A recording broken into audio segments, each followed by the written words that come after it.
Well,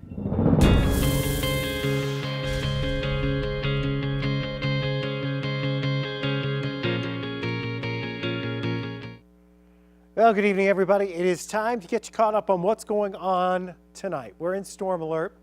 Why are we in storm alert? Well, we have severe storms, and they're not in our area per se just yet, although the first of the storms are. But the severe thunderstorms so far have stayed just to our west and just to our northwest. But the timing really is from now until about 2 a.m. We think after 2 a.m., most of this will be sliding away from us. So what are the threats from some of these thunderstorms? There may be some 60 to 70 mile per hour wind gusts.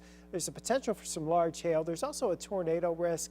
We're thinking overall the wind threat of this storm system in general is greater than the hail. And that would also include the potential for a tornado. But there may be some 60, 70 or more mile per hour wind gusts associated with that. So what can you do right now to prepare for that?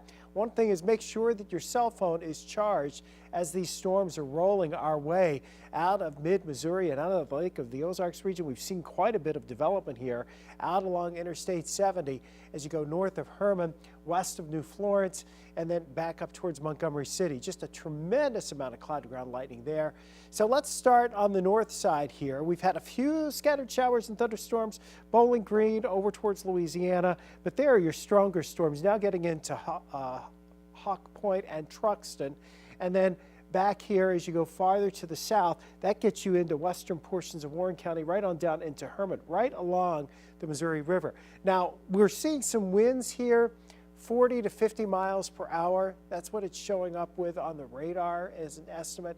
So there's probably not severe weather. There may be some small hail, but there's certainly strong storms. And the environment that they're moving into is they're racing off to the north and east. Within the next 10 minutes, you're going to get some heavier rain in Warrenton, and probably in about 10, 15 minutes, some in Troy too.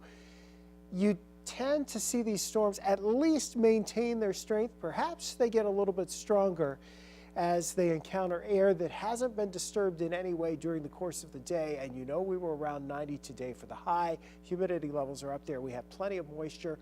The ingredients tend to be in the vicinity for severe weather. On the road from New Haven out to Herman, it gets ugly here as you cross out of Franklin County into Gasconade County. That's some torrential rainfall. Again, 35 to 45 mile per hour wind gusts with that. We go a little farther to the south. Down 44, we're starting to see some of this rain pick up. And again, as we look down towards St. James, it gets a little heavier. Rollins had some. You had a pretty good storm here go through Edgar Springs, and now that's right along the Dent-Phelps County line. That may have a little bit of hail with it, but so far, we don't have any warnings currently for our viewing area, for the 5 on your side area.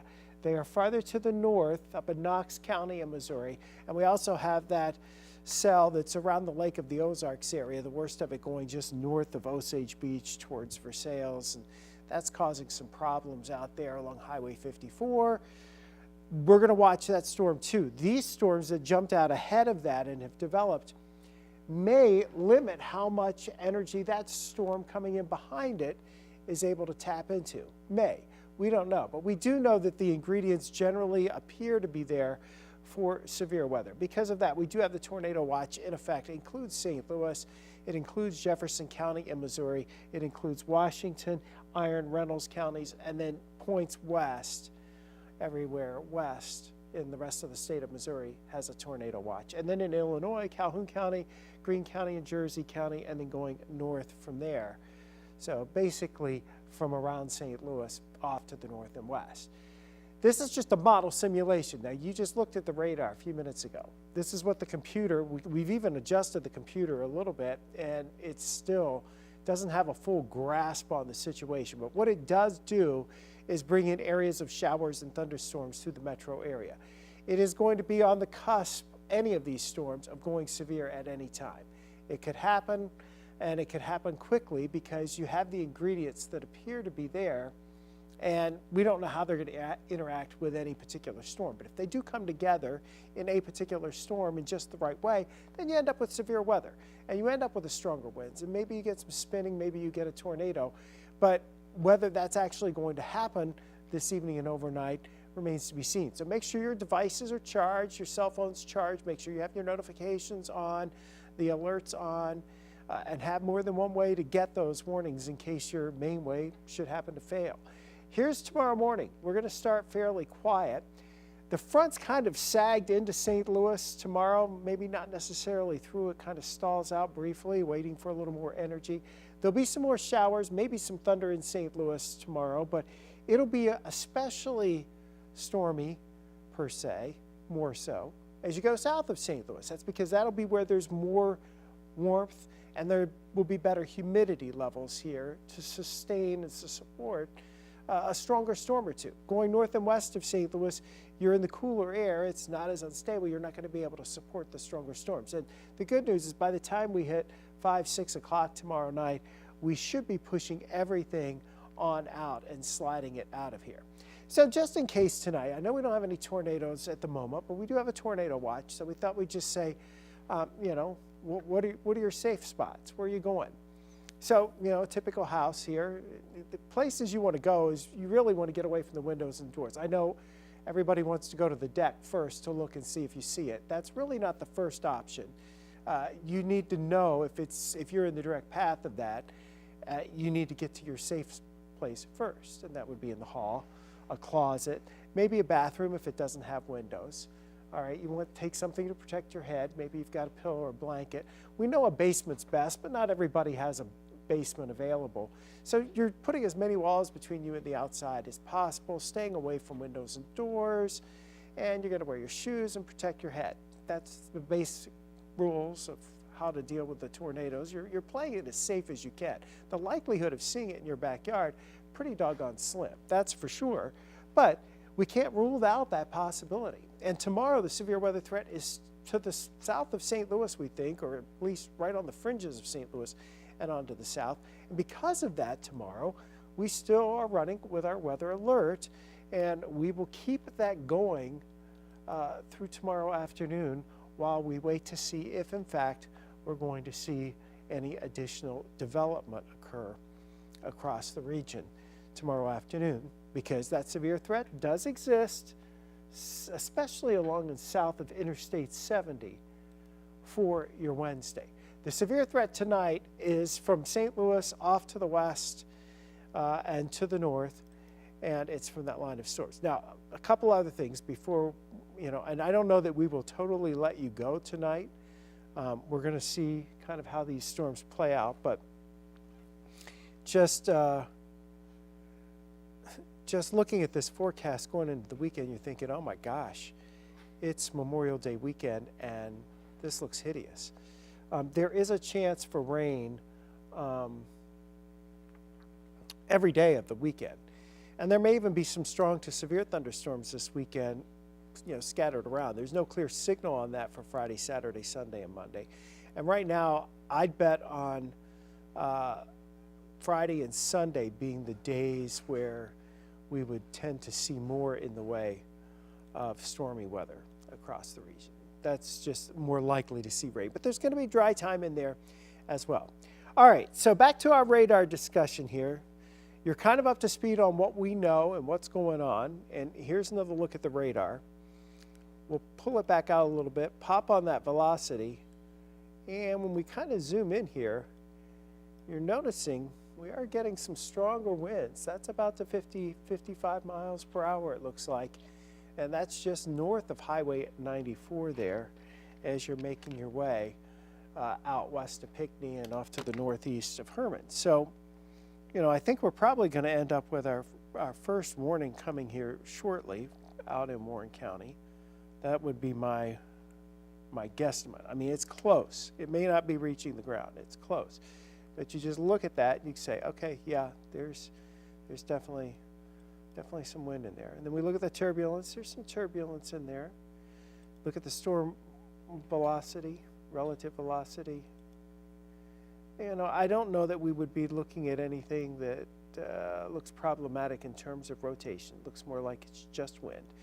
We look for hail, and we can't find hail. So we turn the hail detector on. Hail detector says there's not squat out there. So outside of maybe a little light hail, it certainly doesn't look like that.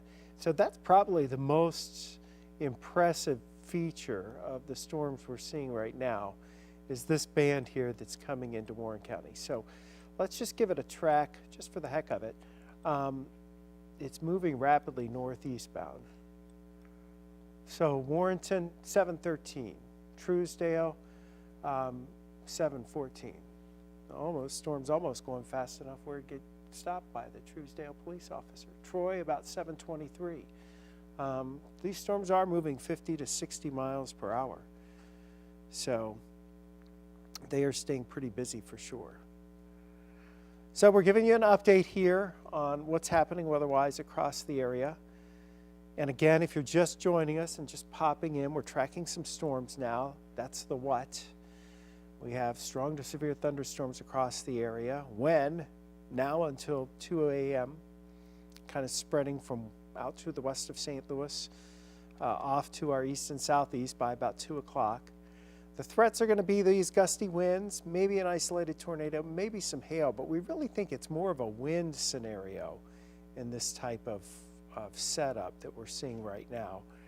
So what you can do to prepare is charge your cell phone, make sure you have a couple of ways or more of ways to get the severe weather warnings. Make sure you keep your phone alerts on.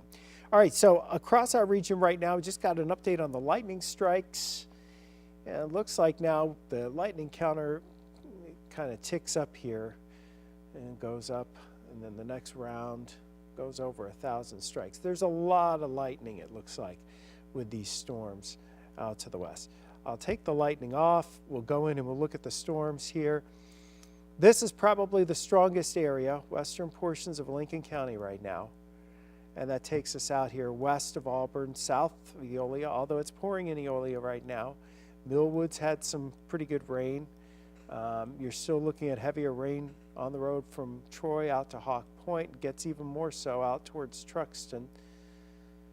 So this is the area here up towards Silex.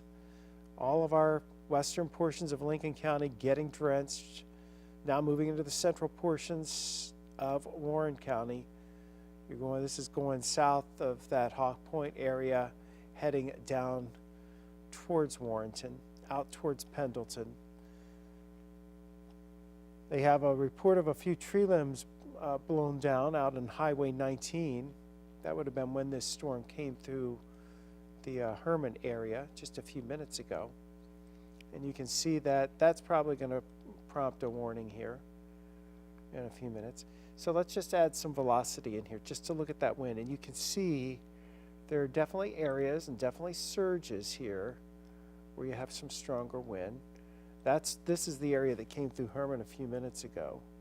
And so that may come into Warrenton here in the next couple of minutes with some 40 to 50, maybe 60 mile per hour winds. So that's what we have with that line of thunderstorms. We're definitely out there. We're going south.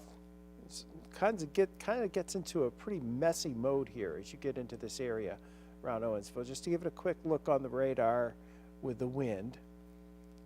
Not much showing up there. A quick scan with the hail. We don't have anything showing up there, so we'll go back to your reflectivity, or we're looking at the rain and hail here. And yeah, there's definitely heavy rain and maybe some pea-size hail, but not much more than that. It does stretch down towards Cuba, down towards Rolla. This is all moving extremely fast to the northeast, probably more than 50 miles per hour. But let's do the southern part of the line, because that's the one that we'll watch come into St. Louis. And the timing on that arriving in St. Louis, roughly about 8:48. So Washington, Missouri at 7:40, although you may get some earlier in Washington. I'm not sure if that first wave's going to slip by just to your west or not, but Pacific, though, I think that's safe to say it's closer to 8 o'clock, right after 8 o'clock in Cottleville. Arnold about 8:30, something like that. St. Louis about 8:45, 8:48, in that general vicinity. So that's what we've got with these storms rolling off. Now, let me clear that off. Let's go a little farther to the north. Gary, you did not get 2 points on that. Yeah. And yeah. All right, so now we're going to take this part of the line and race that off to the northeast. And when we do that, well, it's almost into Wright City right now. And it's going to pour in Wright City, and you're going to get some gusty winds in Wright City. But O'Fallon at 746, Root House 755. Just it's one of these things. These things are moving to the northeast, and they may surge out. So far, the strongest storm, let's clear that off. The strongest storm so far has been this one out here. Actually, there's a couple of them, but the one out by Eldon went through Versailles, looks like.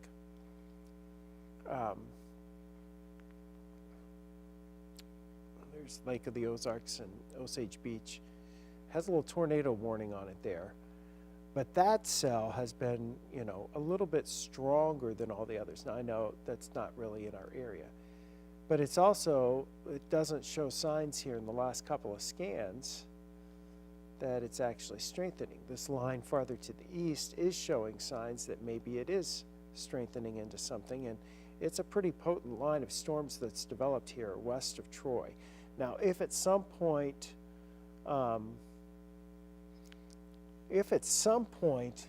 this thing starts bowing out, then we're going to be more concerned about damaging straight line winds with this. So that's the thing to keep concerned about here. Yeah, little tree. Yeah, got a couple little tree branches down. Which has been happening, to be fair, throughout the day because it's been pretty windy. Well, that's true, and we don't know. In some cases, since it has been so windy, honestly, you could have weakened some of the branches a little bit. So see those bright greens? That's wind that's coming towards the radar. So that's showing up towards the radar. And if we kind of just look at that, we can guesstimate that the winds are running anywhere, I'm just looking on it right now, 40 to 50 miles per hour. I think I just saw a little right around Warrenton. There's a 50, maybe 55 mile an hour wind. Not sure how much of that's reaching the ground, but there are winds that are getting close to being severe here. The worst of that may go just north and west of Innsbruck. Be awfully close to it, but the worst of that wind, which is right in here, south of downtown Warrenton, that looks like the strongest wind, that may go just to the northwest of Warrenton, but it does look like it's going to get into the Wright City area and get into Truesdale here. It's almost into Truesdale right now. So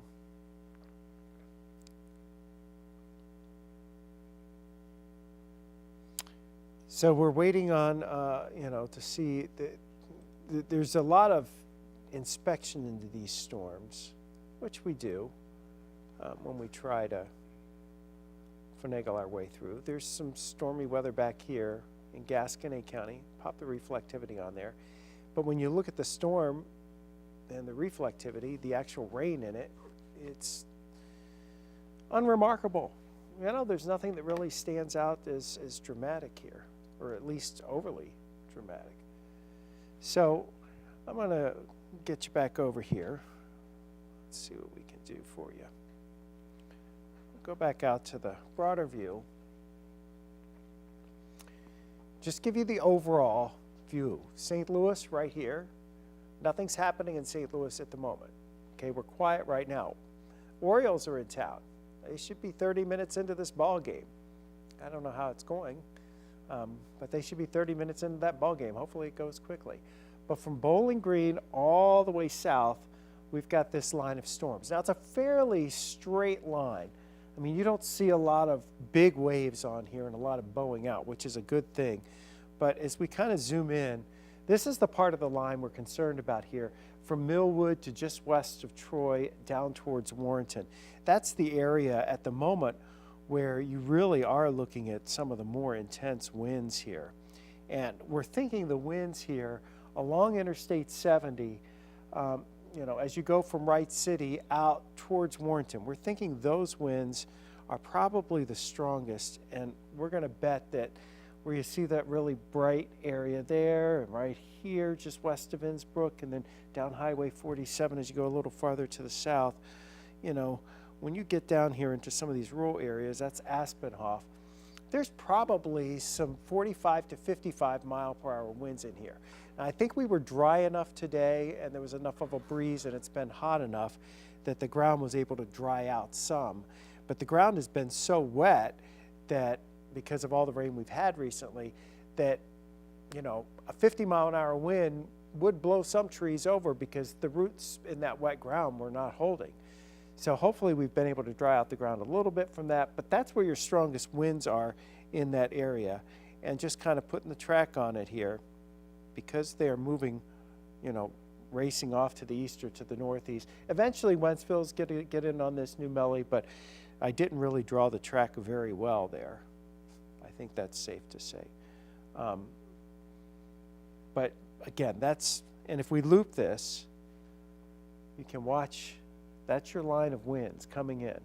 Doesn't really look like there's any rotation on there that stands out, but that's a pretty good line of winds. And you had a couple of tree branches come down in Herman when it went through, so it's certainly going to be able to knock down a couple of tree branches as it pushes into Wright City, as it pushes into Forestville. Eventually it's going to get into the Wentzville area, and eventually New Melly, getting into Innsbruck right now and up towards Troy.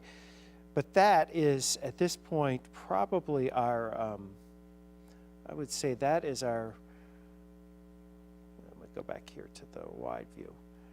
That's probably our biggest area of wind that we're looking at right now, right with that line of thunderstorms. Now that thunderstorm farther out to the west is a whole nother ballgame, right? But that's the line of pretty intense thunderstorms that we're looking at with the winds gusting, not necessarily too severe levels, but perhaps getting awfully close to it.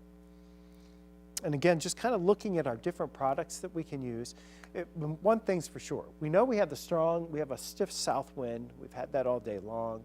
Winds out of the south, gusting over 30 miles per hour, sometimes over 40 miles per hour. As long as we can keep that out of the south and south, maybe southwest, then our chances for tornadoes are lower.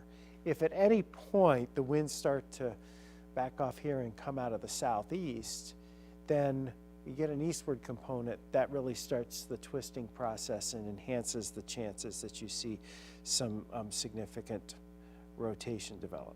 So just kind of looking at what we call the turbulence here, and you know, this is just kind of an area where you're going to find a lot of stuff moving around. You don't see anything really highlighted there that's extensive or excessive. Or 50 mile an hour winds right now reported in Warren County. Okay, if Gary's with me.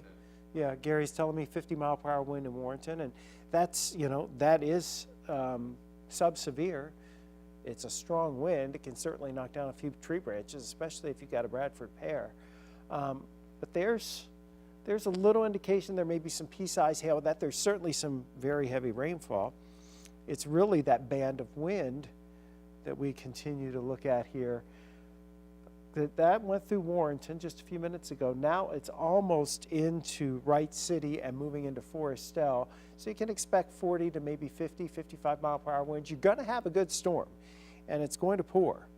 But right now, it's just below severe limits as it moves on to the east. So this is how it is. The whole line's advancing to the east. The individual storms are moving off towards the northeast. Everything's moving fast. These storms that are out here over the Ozarks and out over the Lake of the Ozarks area, we'll have to watch those. The atmosphere is still very unstable. You have some ingredients here in eastern Missouri and into Illinois that are very favorable, but some of the ingredients that need to feed into that recipe are better back farther to the north and west. And so that is what may be holding this line of thunderstorms back from being any stronger than it already is. And I'll be honest with you, I think we're all okay. If we just have strong thunderstorms and we don't get a lot of severe weather tonight, that would make everybody happy. It would make your insurance adjuster happy. It would make your first responders happy. It would make the whole weather world very, very happy, because we're tired and the storms have been very brutal so far this year. Especially, you know, as bad as it's been around here, it's been much worse in other places. So, got about a 48 mile per hour wind gust up there in Lincoln County in Troy. Very heavy rain reported up in Silex, which we've kind of figured that. And you know, it's very close to winds that are, and we kind of hashed this out, Gary. It's very close to severe thresholds, but you know, there's right now the winds. It's a balance. It's a good balancing act, and there's outside of that line of winds that, you know, they may be gusting 45 to 55 miles per hour here, especially in this area that is approaching eastern Warren County. And you see they just sliced it. That's probably the area of greatest concern for the strongest winds. So you might get a warning coming for St. Charles County for sure. I don't know that. I can't say that is a definite positive, but this wind that's around Innsbruck, the stronger wind went to the north for the first one, and then this picked up, and that's showing me 56, 57. There's a 66 mile per hour gust there. So 50 to 60 mile per hour winds are with this. You know, and that's borderline. You know, you got to get a 58 mile per hour wind to get to severe. And, you know, we're kind of at that borderline point with that. So that's our winds. It is 7:23 almost. We're kind of just walking you through this tonight and some of the things we're looking at on the radar, because we know we have the potential of severe weather. So Innsbruck's probably getting 50 to 50 mile per hour, 50 to 55 mile per hour winds right now. And that's out there along Highway F. That's going to head into St. Charles County, cross over Highway T and Pauldingville. A lot of farming communities out that way. You can expect some 50 to 60 mile per hour winds in those areas as this storm presses in. It's a line of thunderstorms. It's a pretty impressive line of thunderstorms for sure. It's a fast-moving line of thunderstorms. These things are racing off to the east and northeast. Now, if they get any stronger than what they are now, then they definitely will warrant severe thunderstorm warnings. But so far, they're right at the cusp of that. And the storms that were back in mid-Missouri and out over the Ozarks, they seem to be losing just a little bit of their punch. Maybe not all of it, but at least a little bit of that punch back there. We'll see what happens as we kind of go through the evening hours with these storms. And some of the storms actually merging across the region. So we know we're going to get a band of heavy rain. Our timing, I think we would move it up into the metro area now. And instead of saying 9 o'clock, coming in 9, 10 o'clock, I think it's already starting to push into the western portions of the metro area now, so closer to 8 o'clock. Don't know how much more they'll get done over at Busch Stadium. As a reminder, well, let's see, I guess I got to go forward. Just kind of looking at this. Down in Franklin County, New Haven, it's approaching Washington, down towards St. Clair. 44, which is your less than desirable travel spot, even on a good day. It's a rough road to navigate sometimes. It is not good from Sullivan all the way down to St. James, where it's pouring right now. But in southern portions of Phelps County, things have eased up just a little bit. So there's our big line of thunderstorms coming into the metro area. They are strong. They don't seem to be severe, at least on our end at the moment, but they are strong.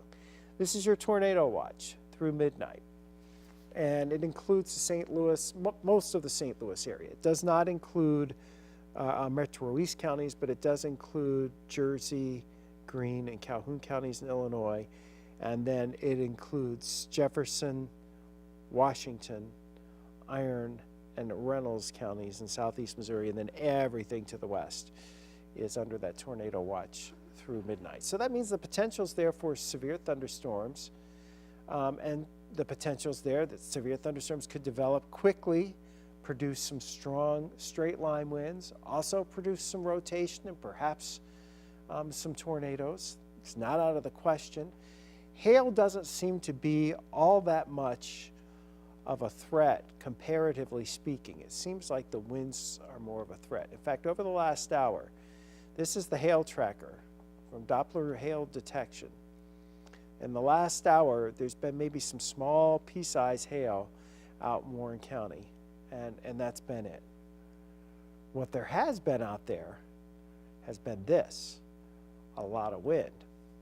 And when that line of wind along this thunderstorm, along this band of thunderstorms rolled through Herman, it dropped some tree branches. But as Gary was mentioning, you know, the wind has been really gusty all day long, so it's very possible that some of those small tree branches, as windy as it's been lately, as many storms as we've had, there are branches in the trees that have been weakened by other storms that we're just waiting for the next, you know, final step to go off the ledge, and this was the wind that did it. So there you go.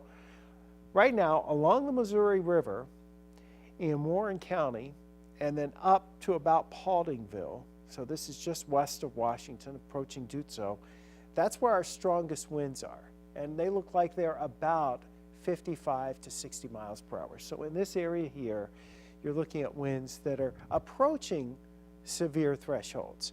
So it's an intense storm for sure. It may not quite be severe, but I bet it does knock down a few tree branches, some smaller tree branches as it comes on in. It's approaching Marthasville here now. So you see that. That's a pretty good wind showing up. If we Google it, or well, not Google, you know what I mean. If we query it, I guess we could Google the wind. I wonder what Google would tell us. So that's giving me 56, that's 58. You know, it's close to 60 miles per hour in here. Now that's up in the clouds, but we are pretty close to the radar, so that is pretty close to the ground. So that's where the storms are pretty strong. The rain is heavy right now. Across the rest of the metro area, again, you got to get out into western portions of St. Charles County before you really start to see anything. Although it looks like maybe we're starting to get a few sprinkles there out into Wildwood. Leading edge development here. So this is how it's shaping up tonight. Tracking these storms through the region. And you see that we've got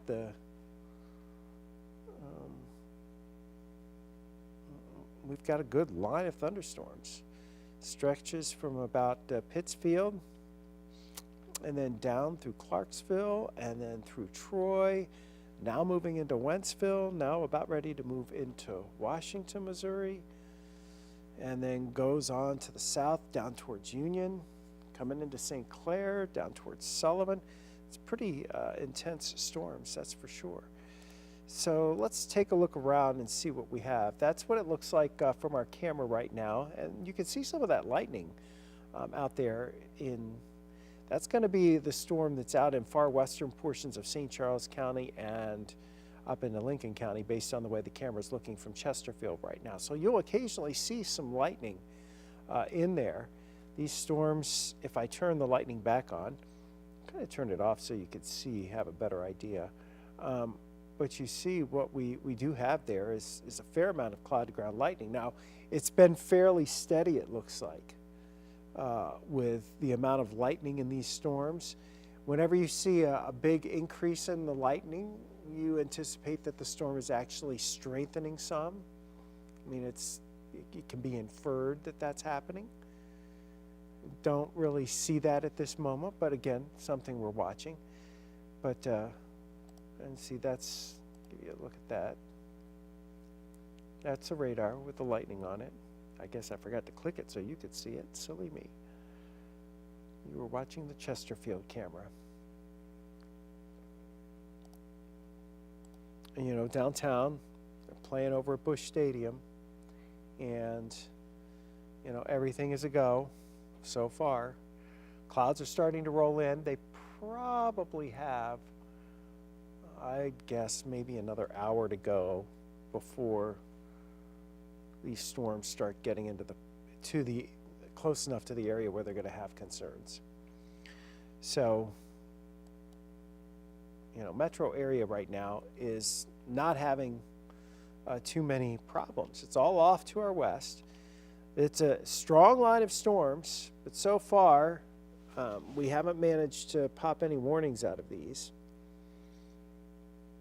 We have heavy rain, we have lightning, we have some small hail. We have gusty winds, 50 to 60 miles per hour. I feel like it does feel like one of those situations where no warnings, but as soon as we get one, we're gonna get about 6.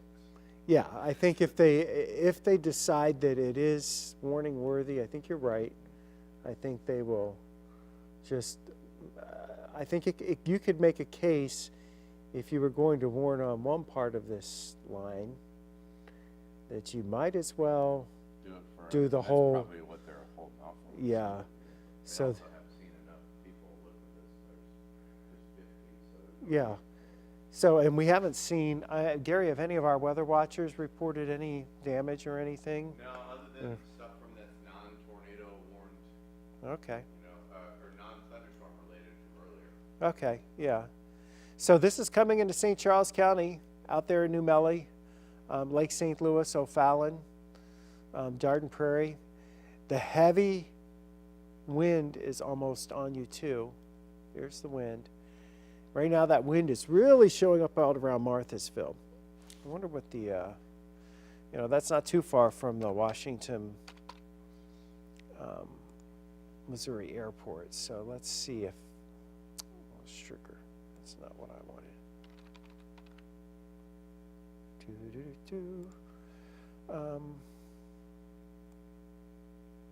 That's FYG. Let's see if they give us anything. They're reporting thunder, but their top wind out there, as of 7:15, was just about 21. In the last hour, they've gusted to 33, but that hasn't been recently.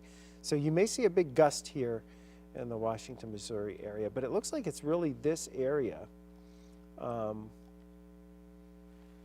that's along State Highway O, and then there's State Highway D. As you get down here, this is kind of where they all come together there in Marthasville at 94, where you're going to turn left and go south into Washington, Missouri. So again, a very rural area, but this is where you're looking at those really intense winds right now. And so they're pretty darn close to 60 miles an hour. I think that's safe to say, pretty close. But that's at the radar level, which we are close to the radar, Weldon Spring, as the crow flies. It's about 20 miles away, so that's not that far off the ground at all. So, and the storm they've had a history of producing these 50-mile-per-hour winds, which that's not severe, but it's close. They are definitely close. And I think we're all kind of tired and just worn out with the weather, to be honest. I know a lot of us in the weather world tend to be that way right now. And we've been lucky, honestly. You look at what went through Iowa again today, massive tornadoes up there that were headed, across the state of Iowa, maybe going to make it into portions of Wisconsin. Let's just back this line up, Gary, a little bit here as we watch it evolve. It seems like it's almost in a steady state. It's a lot of heavy rain. There's a fair amount of lightning. See how it started? It kind of very thin, and then it formed into a pretty good line. And it's been solid, and it's, getting a little wider at times. But we're not seeing a whole bunch of strengthening along that line. If anything, the northern part of it seems like it may be weakening. Now, I'm not sure what's going on down here. We look at all there's our new severe thunderstorm warning. So, Jeffrey, are you in the control room? Because this is for St. Charles County. Jeffrey?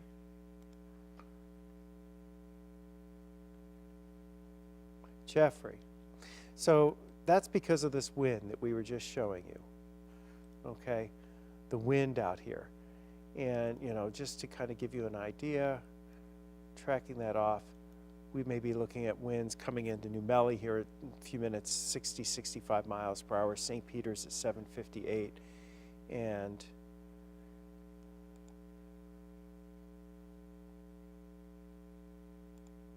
the chat seems to be a little broken here, doesn't it?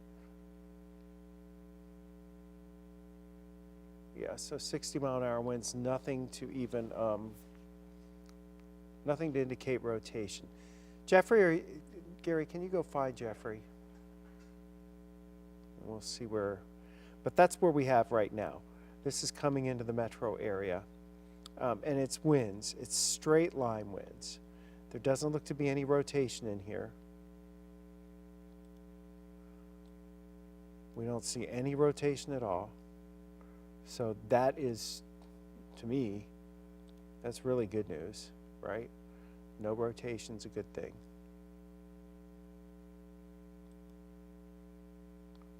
Okay, well that did not work like I wanted it to. Okay.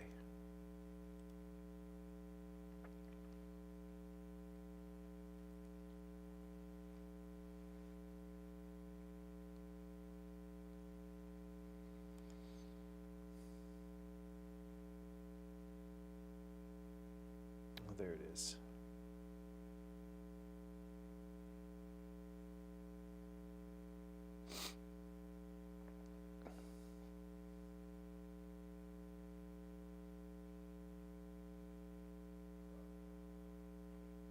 For those of you online, we're probably just going to break in briefly here.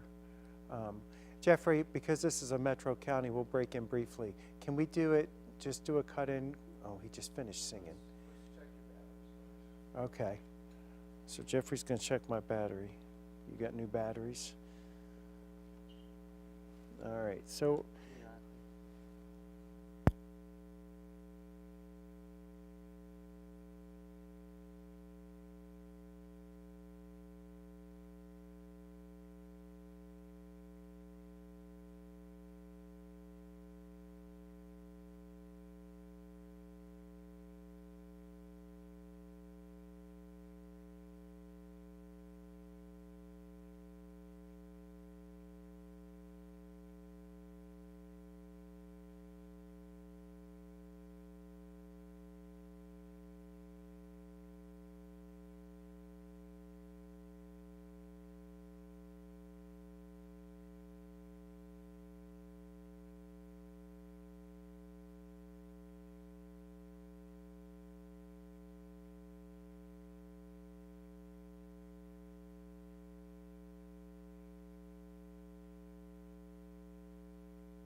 we got that work back up.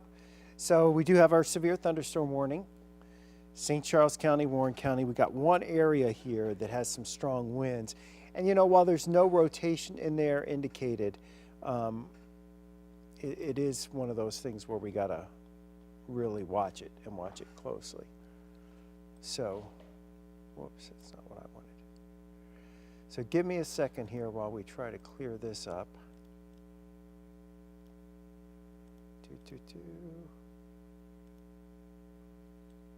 Okay, save as a new element. All right, and then we're going over here.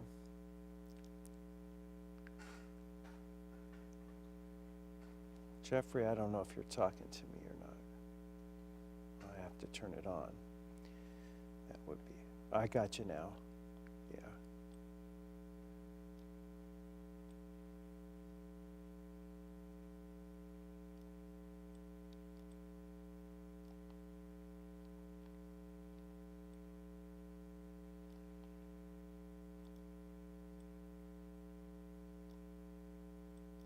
Yeah, you can.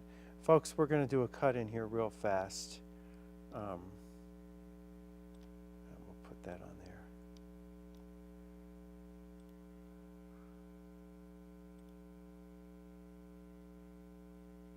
Okay, we'll pick it up right there. Jeffrey, I'm going to go stand over here and I'm ready to go. Or do you want me to just come right straight out at the BAM?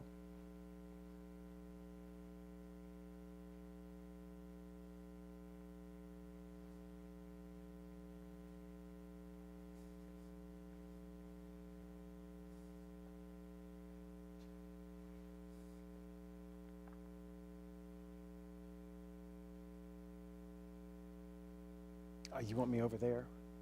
Yes, I'll be over there.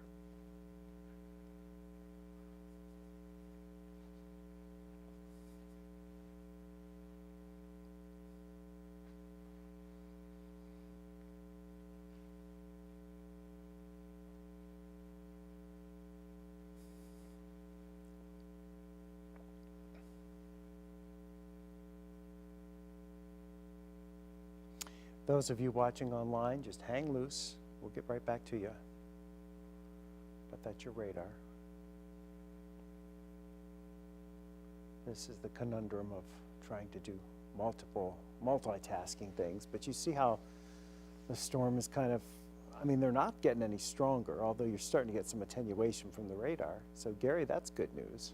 I mean, they could be getting a lot stronger than they are. So.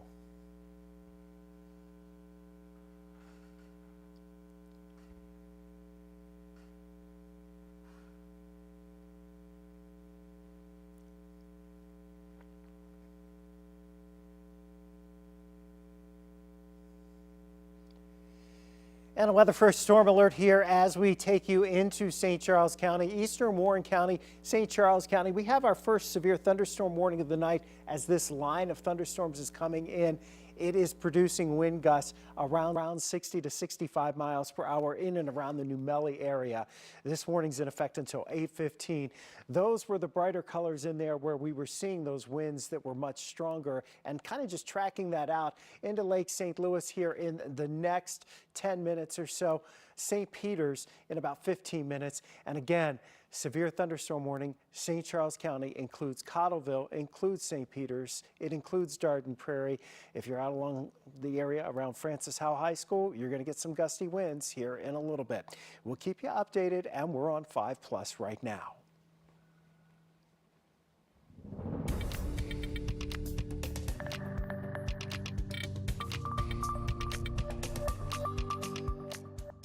Leg or doing something. So it's a fun song. It's just for those hard-working folks that love working hard for the people they love. Well, we love having you here, Laney. Again, congrats and thank you so much for being here. We're looking forward to it. We're going to count down to our season finale. We're revisiting performances from last night. We'll take a look at Brian's big one from Freedom 90. Here it is. Of those. I think the winds, Gary, they were really dramatic, and I think they backed off because we're getting some attenuation. The other thing, too, is there is this tornado watch. Okay. Yeah, there is that tornado watch. Gary? Okay, yes. Gotcha. Yeah. Silex has had 0.7 of an inch of rain out of this, and now the sun's back out. So that's how things are going.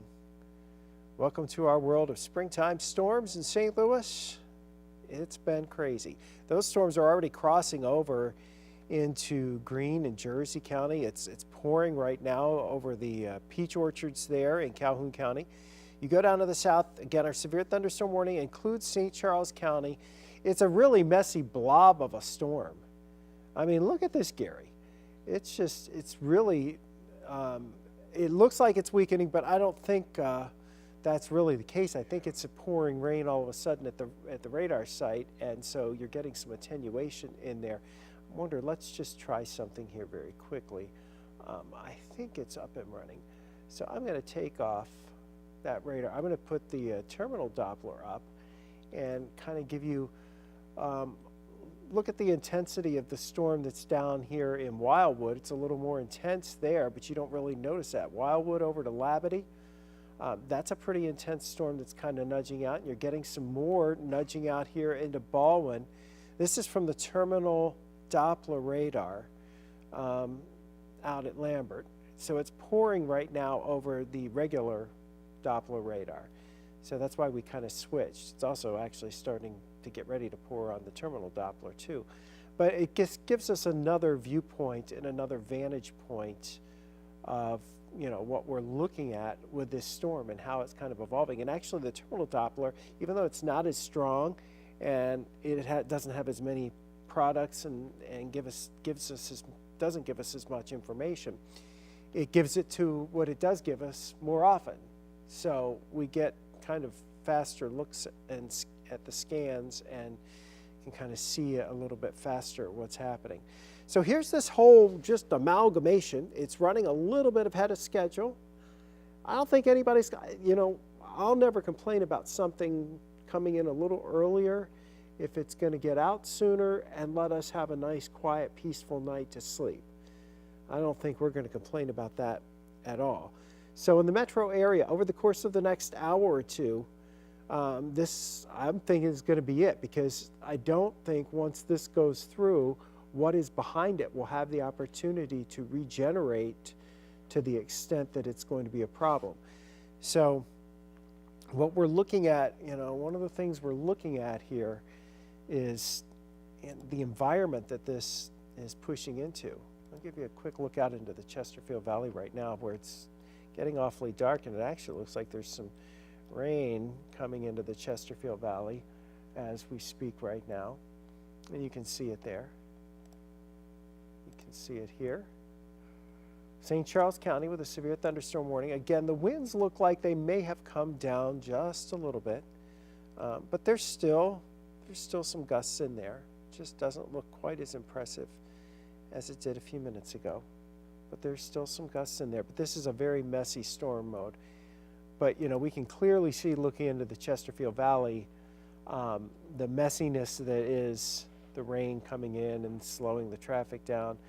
Now, one thing I'm trying to look at is the trees to see if we see much movement on those trees. And honestly, I don't see much movement on those trees, which is a good thing.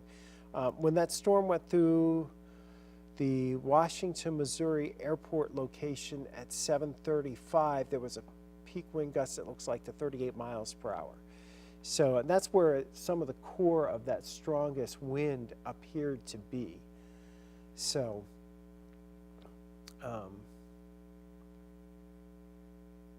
yeah. Now I'm wondering, Gary, as I look at the crawl, I'm not sure that it's ever crawling anymore, but let's take a look.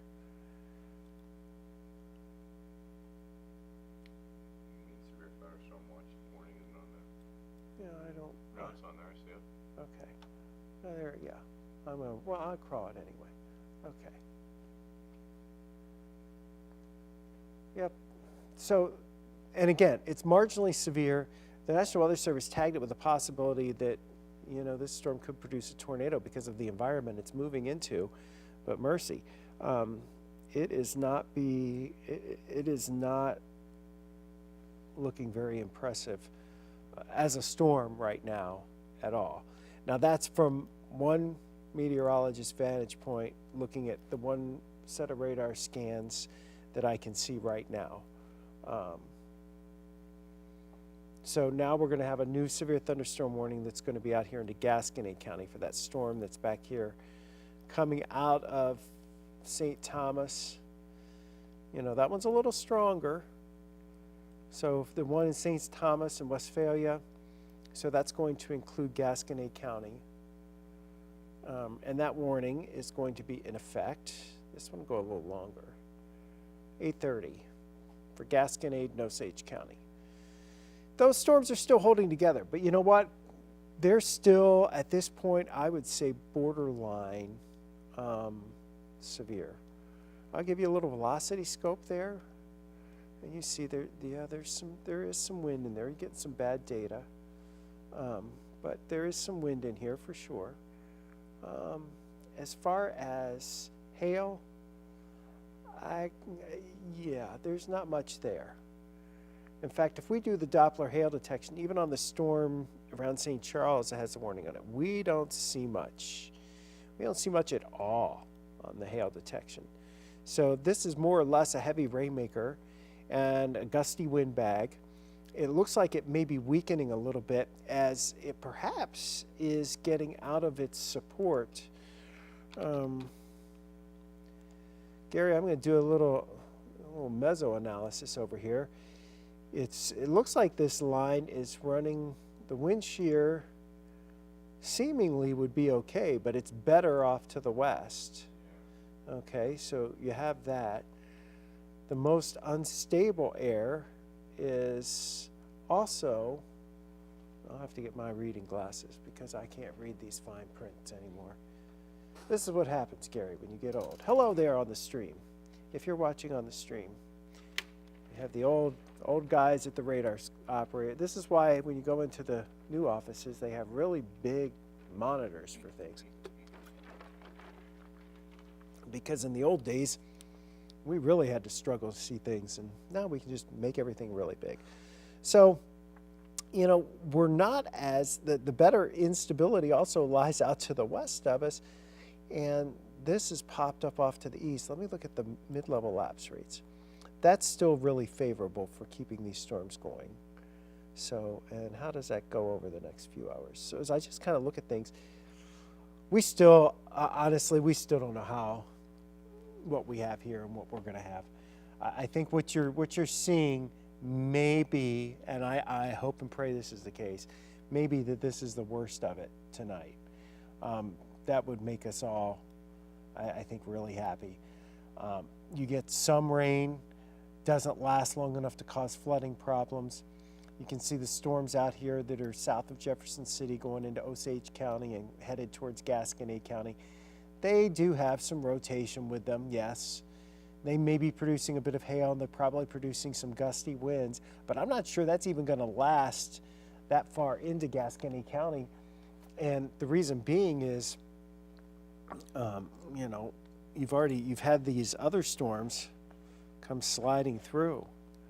So the other storms have already come on in, and they've kind of worked over this air out here. And by doing that, you know, as these storms are pulling into it, they're looking for some fuel, and it's not there. Or at least what was there isn't as much. Now, you also have to watch that storm that's way down there. You know, that's still a ways away from Fort Leonard Woods, a ways away from Rolla. But that definitely has some rotation. You can see that even though the radar from St. Louis is scanning really high. So the severe thunderstorm warning is in effect here in St. Charles County. Warren County, the worst of it's passed you by.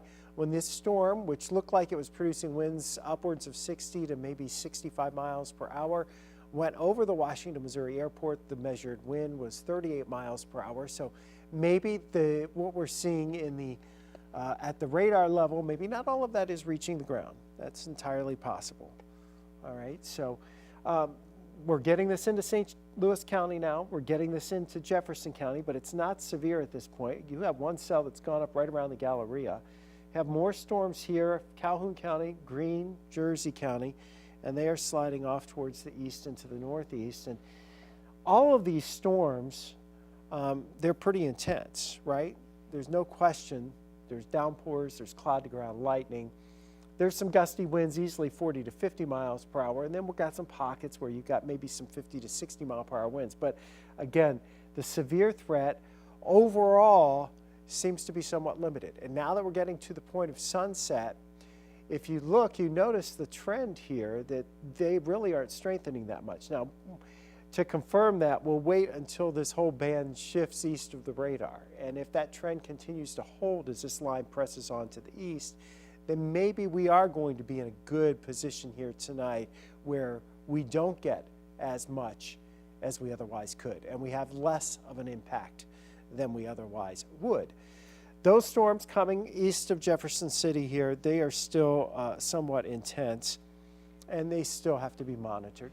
That's the broader perspective here. You still have some stronger storms up there in the Quincy area right now, or just north and west of Quincy. They did have some warnings out on those storms earlier too, and we're going to track those, or these storms that are in our area, into the Metro East. It is coming up on 8 o'clock. So in the Metro East, you will start to see the activity winding up here as we head towards 8:30, 8:45, 9 o'clock. So we're pushing this line out a little faster. What's back behind this initial line, those couple of 3 cells that are back there, that remains to be seen if they're going to cause us problems or not.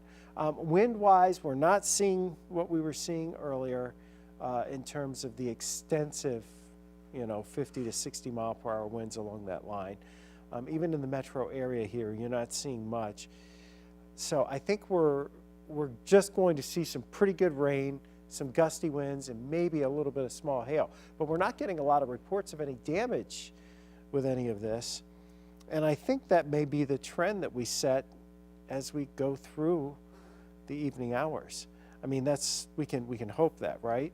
Because at this point, these storms are really struggling more than you would think they would be based on the information that we have of what's going on.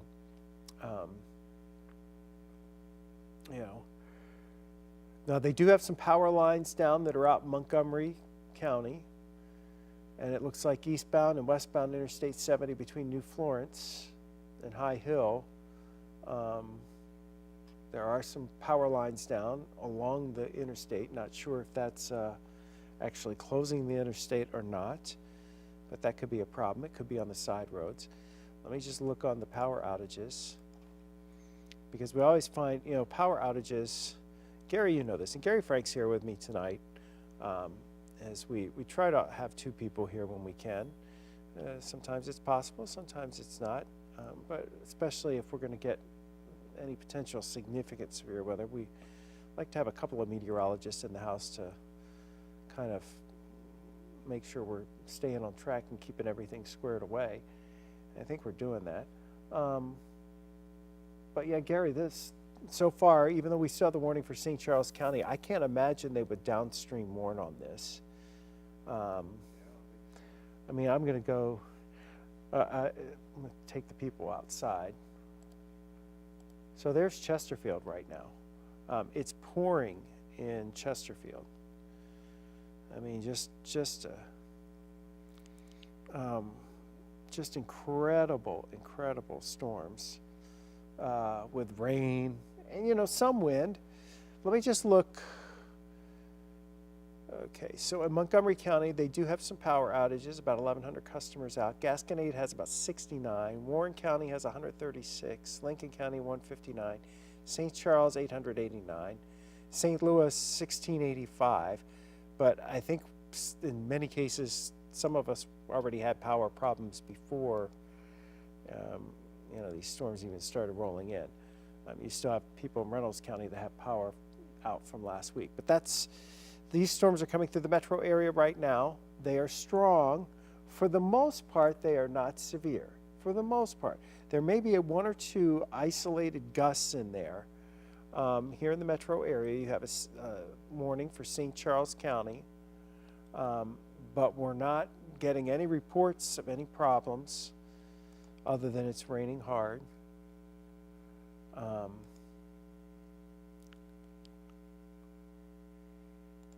And we have wind gusts, dark skies at Busch Stadium. We know that. Let me just check real fast. That Spirit, they looked pretty impressive. Gosh, Gary, the last time they reported just a few minutes ago, they did not report any big wind. So I don't know if,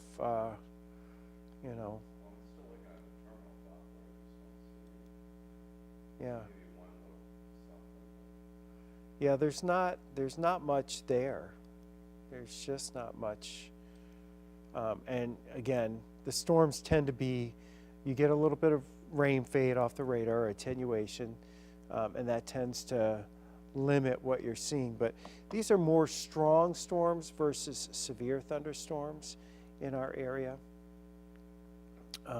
So I don't think we have to worry at this point. I can't imagine there's a significant threat, even though the tornado watch is up. Now, one thing we will have to watch is, you see out ahead of this line of thunderstorms, we're starting to see some of these individual kind of cells popping up. Here's one west of Barnhart. Here's one west of Arnold. There's one, Fenton to Sunset Hills. So those things, if we get, these things start to bubble up by themselves, they don't have a lot of wind with them, though. At least not yet. It's just straight up rain. So no hail. There's the hail indicator, or very small hail if there is any hail. But the severe thunderstorm warning continues for a little bit longer for St. Charles County. I just don't think they're going to let it go until, they make sure that they're not losing something. Make sure it doesn't strengthen any. They've got the heavy thunderstorm reported over at Spirit, and they had next to no wind with that. So, which is honestly, Gary, that's a little bit surprising. I would have thought they would have had at least a little gust as it went through. Up at Smart Field, they did gust. They're gusting up to about 24 miles an hour as they've got some rain coming in there. So some of these storms are strong, not necessarily overly severe. There may be a few branches that are down out in St. Charles County just because, I mean, we've been whipping it around with 30 to 40 mile an hour winds all day long. So you've got some looser branches to begin with. We still have the severe thunderstorm warning out here in Gasconade County. That storm still looks like it's producing a bit of wind and hail as it pushes off to the east, but we would bet that the wind would be a greater threat as it pushes through Lynn and eventually makes its way in towards Gasconade County.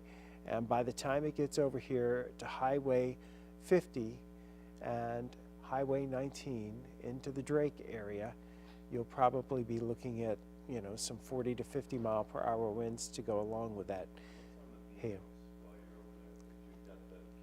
Oh yeah, yeah, good call. Yeah, A couple messages, so. yeah, good, thank you.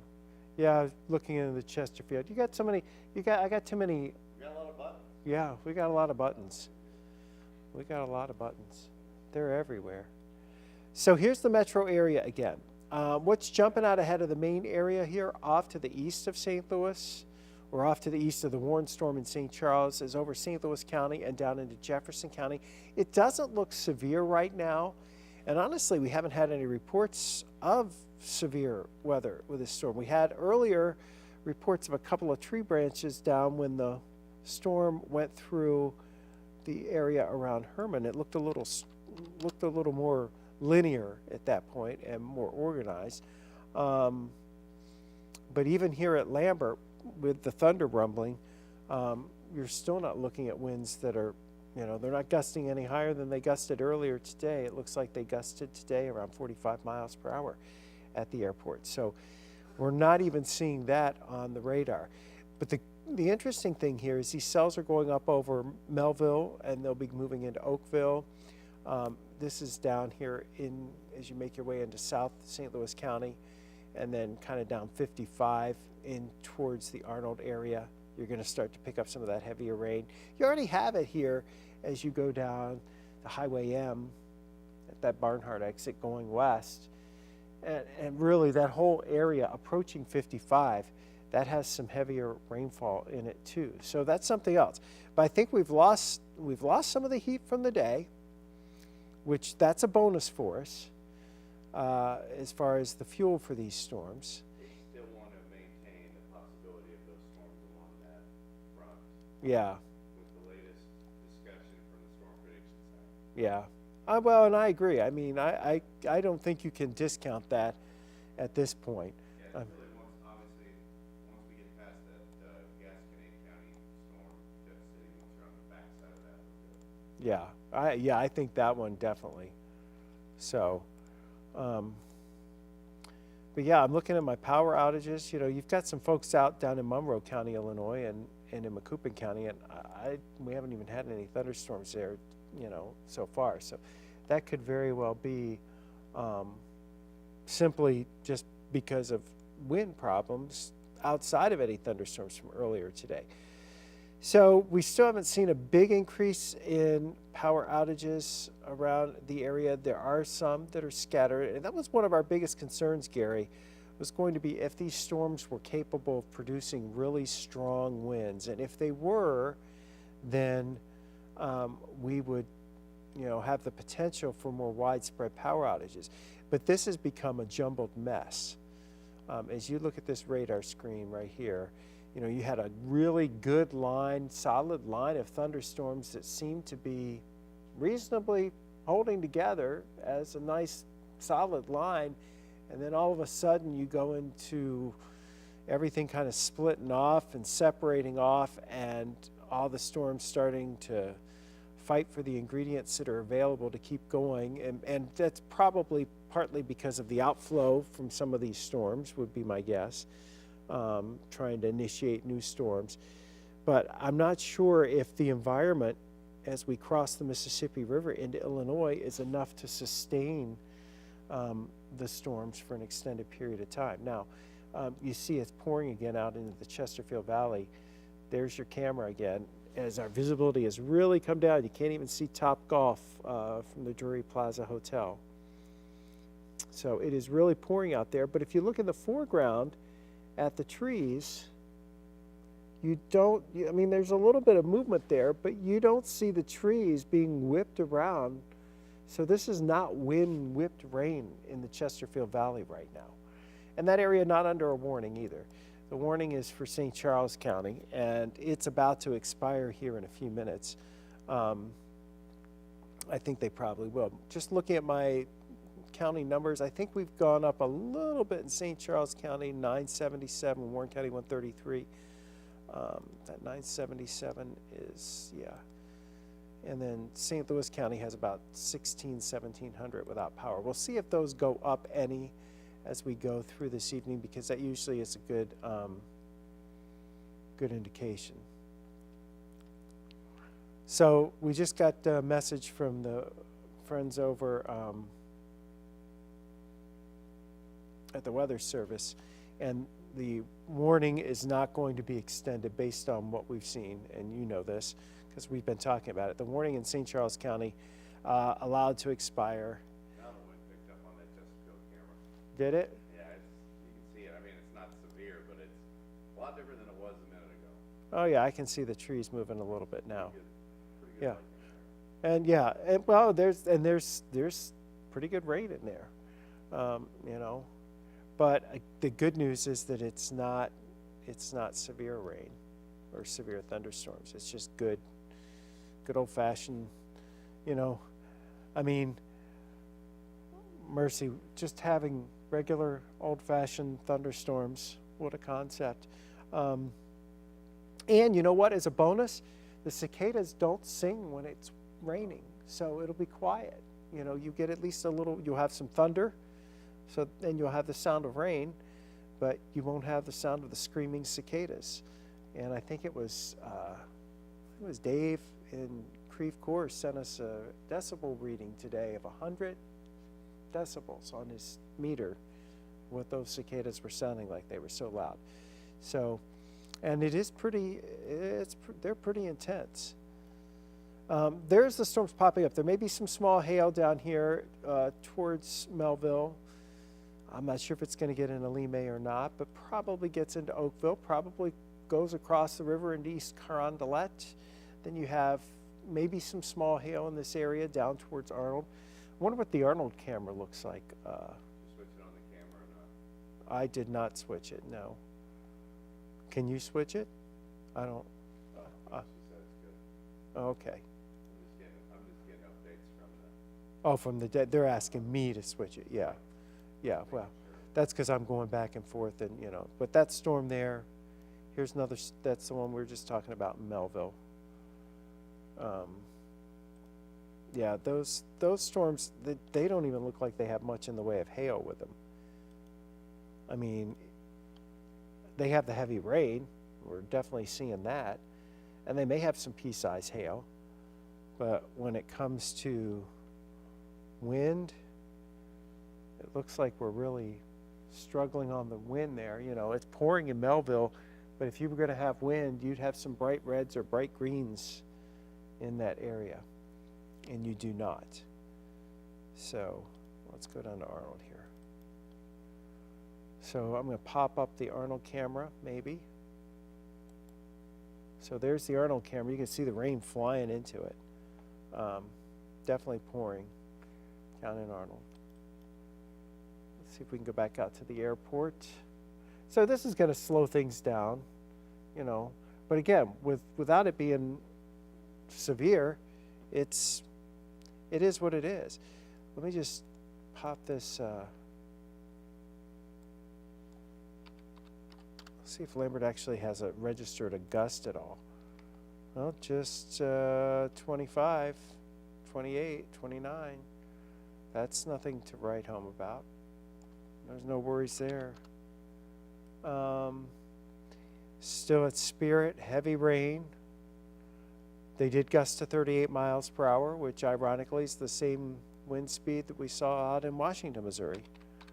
So maybe it winds about 40 to 45 miles per hour, or what's reaching the ground. Really that different from the winds throughout the day? Right, yeah. I sure don't think so. Because it was, it was It was pouring. blowing at least 30 to 35 on the driving range. I can tell you that, it was blowing. Yeah, and here's your wind. Looking at the radar, in South County, there's nothing showing up there that's really astounding. Now that's a little, as you go up here into St. Charles County, that's probably some 45 to 50 mile per hour winds as you head up here along 94, go over towards West Alton, and then across the river into Alton and Godfrey. You may have some gusty winds with that as that cell's moving.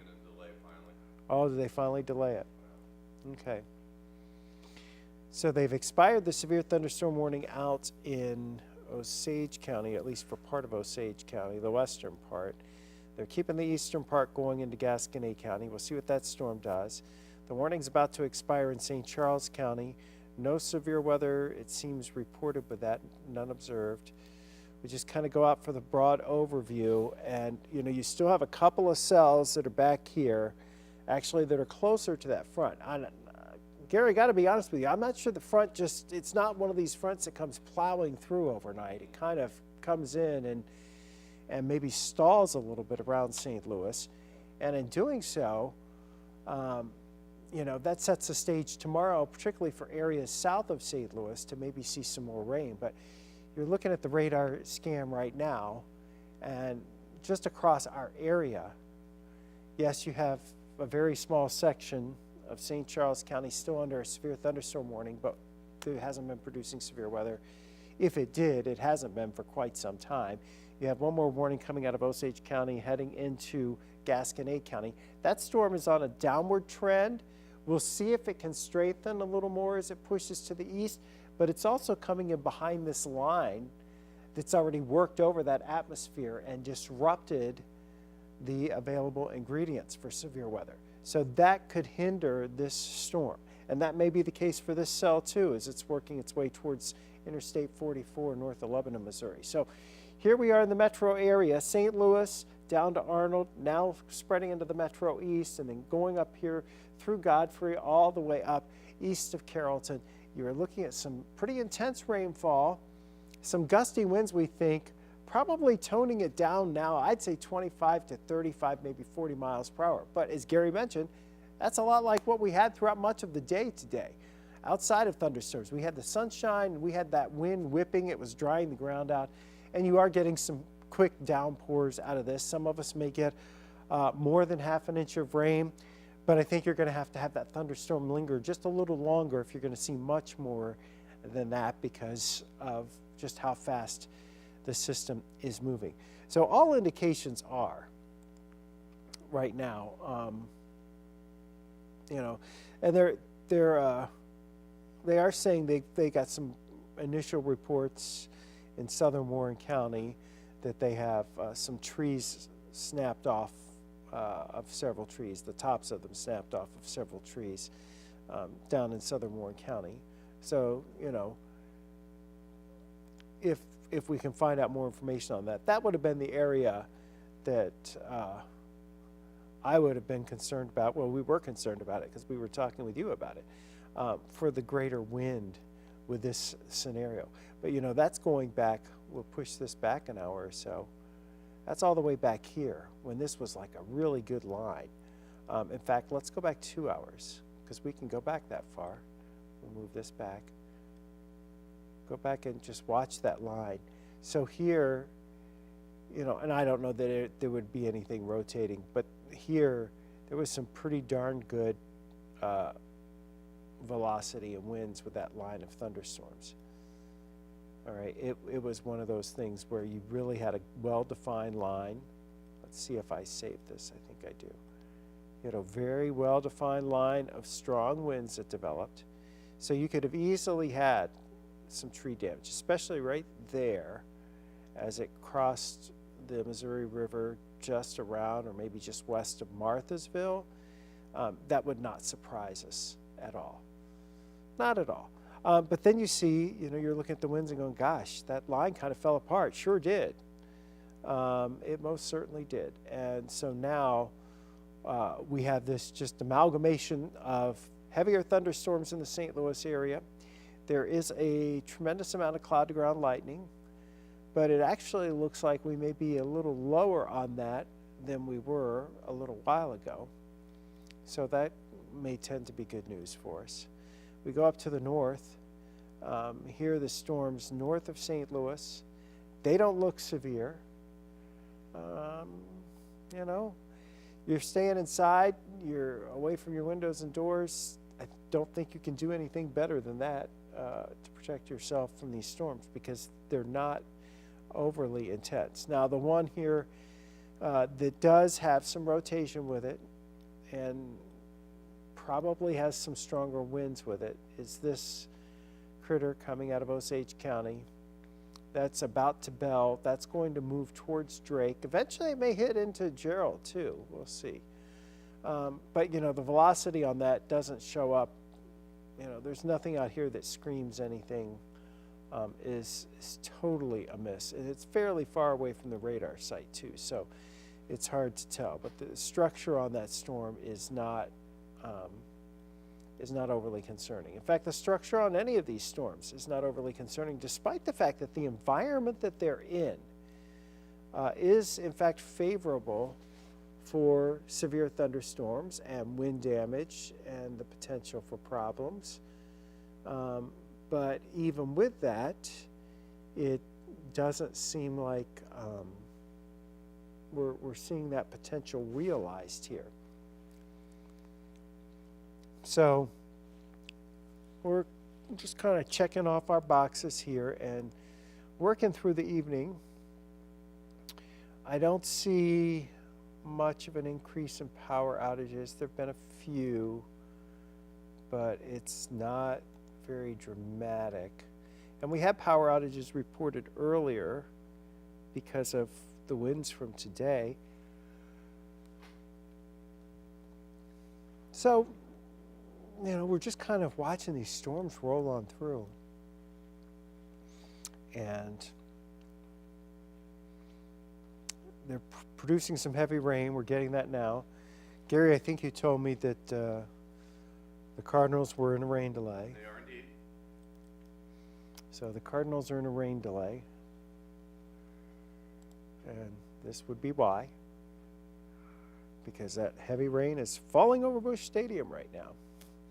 And Busch Stadium, after the inaugural season in 2006, when we had that tremendous windstorm during the summer, is the first Major League Baseball stadium in the U.S. to be certified storm ready. So now it's all marked and clear and understood where you're supposed to go. Now, these storms don't seem to be severe, but they certainly are packing a bit of a punch as they continue to come through the metro area with the downpours. And yes, there is at least some wind in there, just not severe wind, but there is some wind in there. But they are producing some downpours for sure.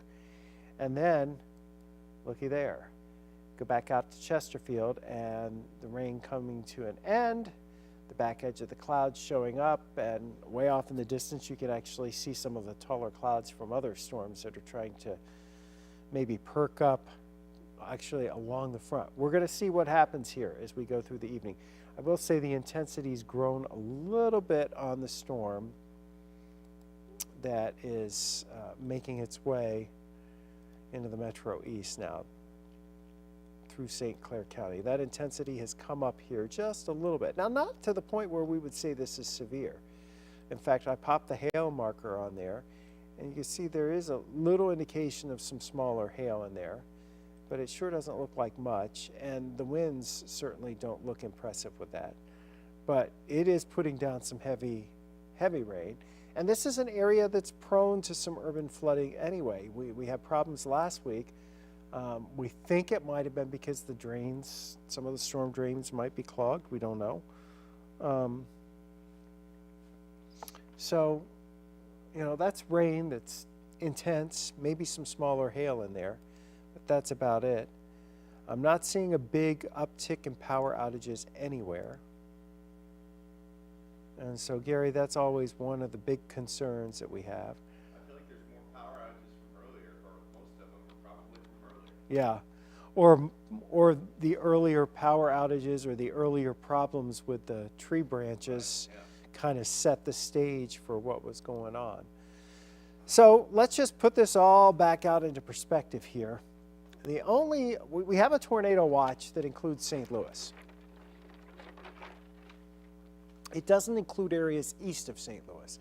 It includes Jefferson County and then basically going north up to Green Jersey County. I think your risk is over. I think we'd be hard pressed to get anything to develop now back into Calhoun, Lincoln, or Pike counties. I mean, the watch isn't canceled yet, but I think it's going to be hard to get anything to redevelop there. Since these storms already were established back behind this initial line, they at least have a chance that they could still hold together some pushing east. But what we're seeing is this line is pushing out and sliding out, is that it really, at this point, is not getting overly strong. Yes, it's still unstable over here. It's not a totally hostile environment for the storms to be moving into. I mean, you have some instability here. There is some lift. You have some shear. There's some of the ingredients are there, but they may not all be there in the necessary ingredients to push these storms to a severe level. They may get to a, intense level, but not severe. Strong storms, but not severe. A lot of lightning with these storms for sure, cloud to ground lightning, some small hail perhaps, some heavy rain. We're thinking 35 to 45 mile per hour winds. That would be about the worst of it there. Now we have another severe thunderstorm warning out here into Gasconade County. That's the only other warning we have right now. The one for St. Charles County, gone. Okay, no reports of any severe weather. We did have reports down here, southern portions of Warren County somewhere. They don't know exactly where, but we did get some reports somewhere in southern portions of Warren County, south of Warrenton. They had some reports of some trees that branches were broken or tops were broken out of the trees. We don't exactly know where, don't exactly know what size or how much damage or whatever, so they're working on getting information on that. We had a picture of some tree limbs that were down in Herman, but as Gary's alluded to, you could have had some tree limbs down at your house today without thunderstorms because of the 35 to 40, 45 mile per hour wind gusts. So this is clearly the strongest storm on the radar screen, and because it does kind of bow out a little bit, since it does have a bit of that bowing nature to it, that's kind of indicative that, yeah, maybe you got some stronger winds aloft coming in here, and that's kind of pushing this storm down and maybe giving it a little extra boost and giving it a little extra wind at the surface. It's going to be borderline. That does not look like a hail producer at this point, or at least if it is, it's not a severe hail producer. There's a little hail indicator there, but boy, that is not much. Looking at the wind with this, again, indications that there's some strong winds out here. Yes, that's a given. It is a strong storm, but it hasn't really strengthened all that much. As we kind of just look back a little bit, you're not seeing the cores strengthen. Where there was hail cores, it looks like they may be trying to come down a little bit, or maybe they're trying to form or reform in a slightly different area. The updraft is adjusting a little bit. So this storm's not really, it's maintaining its strength, which may be at or slightly below severe limits. So again, for the metro area, whoops, wrong button. For the metro area, your heaviest rain is over towards Maryville, Caseyville, Collinsville, along 255. This whole area, you've seen some rain over here too. Again, poor drainage areas in a lot of cases, but it's raining really hard, maybe some pea-sized hail in there. If we look at the wind, and we're pretty close to that wind, to the radar, so we should have a pretty good idea of wind. you see there's just a little bit of slightly brighter red. Not really bright, but slightly brighter red, which usually indicates about a 40 to 45 mile per hour wind. So we're not thinking that we have a severe storm here. This is a strong thunderstorm. It's producing heavy rain, maybe producing some pea-sized hail, but and it's producing cloudy ground lightning, and it's creating some slow travel on 270 going across the Chain of Rocks Bridge, going out of 70 downtown. So, you know, if our friends were at the Cardinals game and they opted to like get in their car and go home, and you're going east or northwest of St. Louis or into the Metro East, you could be driving into that heavy rain. Better just to kind of just sit and hang out, because they may be able to get that game in. They may go another half-hour delay, and then this isn't LA where it takes them a longer time to get the tarp off the field because they're not used to rain delays. Our people are used to it, so they're able to pick it up and move it along. So that's what we have right now in the metro area, just some heavy rain. None of this looks severe. I wouldn't anticipate at this point that we're going to have a lot of additional severe thunderstorm warnings based on what we're seeing. One of the problems we have in these types of scenarios is when we're looking at all the different ingredients that come together to form thunderstorms, and especially severe thunderstorms, you have to get them into sync. It's like playing music and you've got somebody on triangle that's offbeat. If that's noticeable. When you're missing one ingredient or it's not there in the recipe, it can be a problem and you don't get what you want. And so that kind of may be where we are at this point. There's a lot of ingredients available, but the best of the upper level support may be to the west, and we're kind of running out of the heat of the day, so we're losing some of our energy and our fuel for the system. And we just don't have all the ingredients coming together just so. Now, because we're coming into the hours after dark, now that the sun is set, you're not going to get additional heating. Not that we're going to have a big cool down out ahead of this line. It's still very warm and very unstable over here. But the atmosphere is not overly primed. It's not, the dew points aren't around 70 or into the 70s or anything like that. So it's not overly primed for severe weather. These storms that have the warnings on them back here to the west, including Gasconade County, they're struggling to maintain their strength in the wake of the air out ahead of it being, mixed over and turned over by the other storms that we've dealt with. And the front somewhere is still back out here to our west. So it's kind of gotten lost. And this was one of the scenarios that we've had. There's a whole bunch of scenarios. We look at different computer models, and what we end up doing is trying to find maybe if you got 50 models, you try to find the 15 or 20 that are actually on it and have a good idea of what's going on, and then kind of mesh them together to give you an idea of what's going on. That's just kind of a rough guesstimate of how it goes. And one of the scenarios was that this would blow through like this and kind of fall apart as it entered St. Louis, or at least be in a weakened state and not so strong. And it seems like that's what's gone on this evening. And because the ingredients just not all lining up, we're not seeing much in the way of severe weather. We did get that one warning for St. Charles County. No reports of severe weather out of that, although if there were to be any, it would have been out there probably around Pauldingville, west of New Melly. That would be our guess. Big hail now, probably just south of Collinsville. I got somebody messaged me about big hail in Fairview Heights, and now I'm looking at that signature just south of Collinsville. I could see maybe at least a quarter size. It might be just a little very isolated area, but that's an area that doesn't have a warning that probably is getting some hail. Yeah, here's the hail tracker, and there is a little bit right there. But that's also not very. Yeah, it's always a little behind it. Yeah, it's a little behind, and it also that's showing pretty low. I'm not sure how high that storm is, if it's even capable. I'm sure it's capable of producing some small hail for sure. Caseyville going up. Really, this whole area of the Metro East, you're getting socked in again. Our friend David Muth, I'm waiting to see what his rain gauge says. Because he'll tell us. Says it's up to 45,000 feet. Yeah, I'm looking at the hail indicator there. They've had some reports of some small hail. Yeah. It's about close, half yeah. inch, maybe a dime size. So a couple of reports in St. Louis County of half inch, 3/4 inch hail. And hail, you know, you're saying, well, it's hailing, man, it's a big storm. Well, yeah, it's a strong storm, but you got to get to 1/4 inch hail in order for it to be a severe storm, because that's when it starts dinging everything up. Okay? When you get to 1/4 size hail, it starts dinging everything up.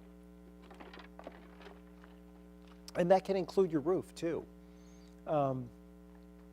But I don't think I haven't seen any reports of that at all tonight, of hail up to that size. Most of it's been pretty small. And we've only had a couple of reports of some tree limbs down. Now these, I'm not saying these storms are to be taken lightly, that, you know, they're nothing. You look at the storms, you can see there is still some cloud to ground lightning in there. In fact, a fair amount of it, moving rapidly off to the northeast with these storms. They're lifting out of here pretty quickly. Look back to the west, that storm still has some lightning. We'll see if this one cycles at all. And we will watch this. Gary, this one that's right now out by Drake and down towards Canaan, approaching Gerald, that's on a favored track that tends to slide into the western parts of the metro area and then right over the heart of St. Louis. So if in the wake of this first round of showers and thunderstorms, this second storm was able to find, you know, just the right combination of intensity, or I guess the instability and the right winds and the right spin, you know, something could happen with it. I think the probability is pretty low for that to actually happen, but something sure could. But it's definitely one of those things that we watch. So far, most of our wind gusts today, at least with the storms this evening, have not been as strong as the wind gusts that we saw earlier in the day from the actual gradient winds, just because we're hot and humid ahead of this system. Belleville's only been gusting, it looks like 23, 22 miles an hour over at Scott Air Force Base. So we're going to check up. Yeah, they're warning free for the moment.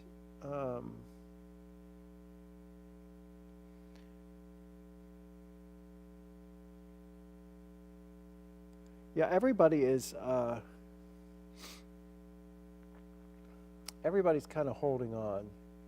Yeah, I'm still very confused that the Storm Prediction Center has us under enhanced risk. Yeah, I think, well, and I guess they just left it as it was. No, they changed it because it's Oh. that 8/11 update. Oh, okay. All right, well. So this is another one of those, we disagree with them for a lot of reasons. Yeah.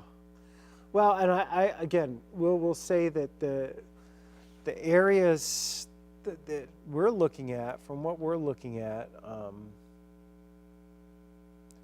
you know, I'm looking at we have some problems with the amount of energy available, and it's dwindling. It will dwindle some as we go into the evening. I mean, I think we're really, if we were going to have severe weather, you would think it would be pretty much right now or never, because this is where you end up with your better ingredients in the heat of the afternoon. So I still think some of these storms, as they go east across Madison County, over towards Highland, over towards Alhambra, the farm fields of Madison County, the farm fields of eastern St. Clair County, up into Macoupin and Montgomery counties. As this is pushing out here farther to the east, you know, you're going to get some gusty winds along here for sure. And this storm here that's approaching St. Jacob, that's something that has to be watched, because you can see there does look like there's just some rotation within the storm itself, kind of broad, doesn't look overly obnoxious or problematic at this point. But, you know, we like to watch those things, and we know the environment in general is favorable perhaps for something to try to spin Whether that actually ever happens or not is, that remains to be seen. But it's not something that, when we look over there, it's screaming at us. It's certainly not a dramatic thing that we're looking at right now in terms of intensity on these storms. They're strong storms for sure, but so far, most of them are maintaining the at or below severe levels. And if we're just barely at severe versus widespread stronger storms, that's in this day and age and in the way this spring has gone, that is a plus. So this storm out towards Gerald, kind of got an interesting look at it.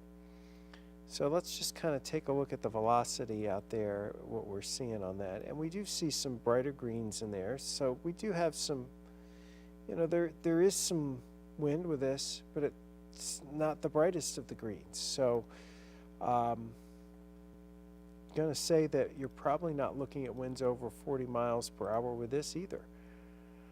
And Gary, that seems to be a trend that we've had with most of these storms.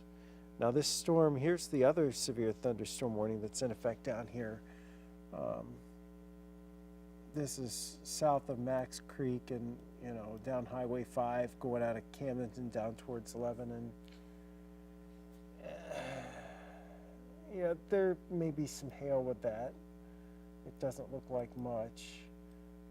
There may be some winds with it, but it doesn't really look like much. So that's kind of a borderline base level severe thunderstorm too that's just trying to hold on. And I think maybe this mixes over the atmosphere to the point where we don't have problems tonight. I mean, or the problems that we're going to have are the problems that we're having now. So I'm going to look at the some of the upper level winds. I'll give you all a picture of Busch Stadium. Still looks like it's still raining in downtown St. Louis, so the game's still postponed. I know don't they have a day game tomorrow, and then Baltimore flies the coop and the Cards, or are they here, or is Baltimore here through?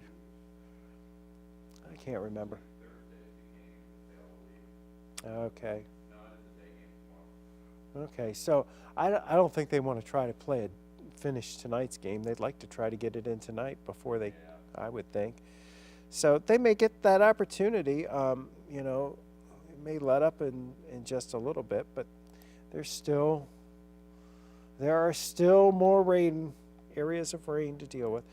So looking at the some of the upper level winds, it's really interesting, Gary, how the analysis shows that this area right along the Mississippi, for whatever reason, there's like this tongue of lesser than favorable upper level wind field that kind of is right up into St. Louis.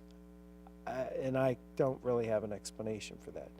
And eventually goes away, and we may end up getting more storms in here. But the forecast radar versus what's happening from the Storm Prediction Center, it's kind of in its own little world. So that's not, The other thing is we still have some spin in the atmosphere available. So these storms east of St. Louis, if they're able to take advantage of, if in some spot there's wind that twists a little bit, they might be able to spin something. But this is all running ahead of schedule, which is great news. I'm almost shocked to think that by 10 o'clock, I mean, couldn't have guessed that. I mean, we didn't have any model that had anything close to that, and I don't think they've caught up to it either. That's just kind of amazing. So we have had St. Charles uptick a little bit on the power outages, but not a lot. St. Louis County's up to a couple thousand. They were around 1,600 really before there was much in the way of storminess. Jeffco's at 475-ish. On the Illinois side, we do have Jersey County with 88 out. Madison, St. Clair, Monroe, there's not much else to report there. So we're not finding widespread significant power outages, which is good news, which is an indication that we didn't get a huge amount of wind with these storms as they went through the area. So that's, this is where we are. Getting some pictures now. Hey, if you have pictures here on our Weather Watchers group, you have pictures of rainbows and such. We're actually seeing some now in the chat. But yeah.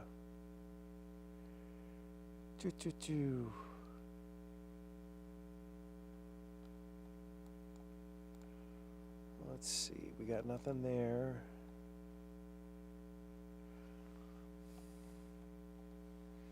Yeah, they tried to draw the front, and actually along the front itself, there's very little development. I don't know if you saw that in chat. Yeah. So, which is something we were concerned about. The front itself is back where this line is here. This is where the rough storms have been today. Look at that. There's tornado warnings up there going into Wisconsin. 1, 2, 3, 4, like 4. A bunch of they've been. Iowa has been pounded today, and it was just they've had a rough spring, north and west of us. As stormy as it's been here and as bumpy as it's been here, it's been substantially worse for those areas out there. So I think, Gary, I'm going to give it a couple more minutes here till 8:45. But as I look at this, I don't see anything that stands out as being overly problematic. There are strong storms. They don't look particularly severe. There's a fair amount of cloud-to-ground lightning. Again, there's nothing that stands out as being a problem per se. We're going to give it one once over with the wind. Look here. See if we see anything. That storm out in Gasconade County. It's going into Franklin County. Just kind of look at it together and explore it together. And I don't see where anything there would be considered circulating. I don't think so. Looking at the hail size, that doesn't really concern me. How about turbulence? Is there much turbulence? A little bit of that, but not. So yeah, that's probably our strongest storm. What we're seeing off to the east, there's a lot of thunderstorms for sure, but none of those look severe. Just putting the hail on and tracking the hail detection in the last hour, you can see a couple of pulses here and there with a couple of the storms, but there really has been very little in the way of notable intense weather with these storms. Some gusty winds, some heavy rain, some good old-fashioned springtime storms in St. Louis, but I think we'd all take that given anything else. Now, we will watch the storm that's coming in here, going to track maybe around or south of Dixon.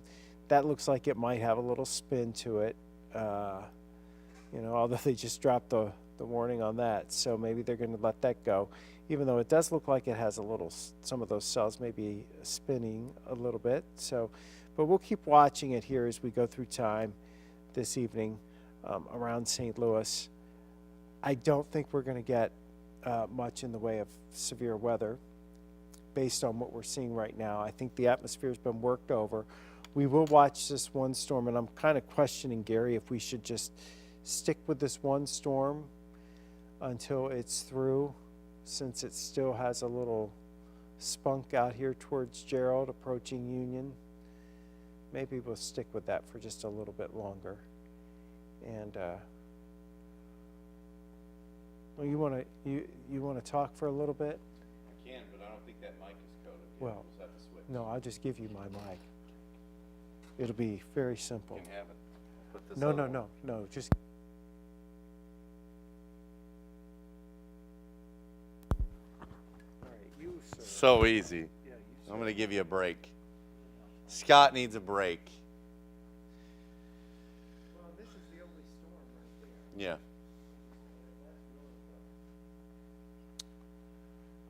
Well, we're going to give you a break. Let me get my phone and get dialed in here. But it's this one that that Scott's been mentioning here as we look on. And I'll pop back and forth here and there so you can see me here. And I'll try to look at some of the, as I often do on some of these deals, where we have the Facebook questions. I would say the number one thing that we're talking about right here, and I typically pull this on here so you can see so I can look at some of the questions on our live stream. I would say overall, our risk is lowering as I look at some of the questions, because we still got a few people watching. But I would say overall, our risk is lower here from right now from Gerald to Washington, Union, St. Clair. But this is the storm that's going to be probably of any sort of interest. What I do look at specifically is the fact that I don't really find this to be all that severe. And what we've been kind of mentioning here, as we still have this tornado watch that's in place, as I ping this back on for you. This tornado watch in place through midnight. You can see where this is. I don't see there's any way that this lasts till midnight. So as an interested observer, when you're talking about, do I have to worry about this heading into the overnight hours? I just don't think so. But this is the one storm, as we look at some of the potential for any rotation or anything like that, or wind, that we got to look at. And it's this little spot in Gerald. And you'll see that there's nothing too significant. As I loop this for the last 30 minutes or so, you can see that there's a little bit of rotation in this, right? But that's very broad. It's not narrow where you're looking at that tight rotation that we so often monitor. And this is also not a severe thunderstorm. So you got to wonder, well, why are we still dealing with all this? Because we still have, let me turn something else on here for you. We saw these wind particles, and I think they're kind of a nuisance looking this way. So I'm going to switch the appearance of them because I don't like the way they look that way. But we're going to switch them to direction. We're going to do this. We're doing this all on the fly, so if you're still hanging in here. And then I'm going to turn down how many of them there are, because there's a ton of them, and it's too many. Yeah, so there we go. So as I point this out, and I'll show you what's going on. I'm going to pop back over here. The reason for this is we have this cold front that's settling in. It's moved through Columbia. It's almost moved to Rolla, but on the leading edge of where this front is, that's where you have the development. And we also have enough where you'll see this wind moving from a different direction. You have that south wind feeding in. Along that's where you have this rotation. And that's the reason that we still have well, let's just think about the potential, right?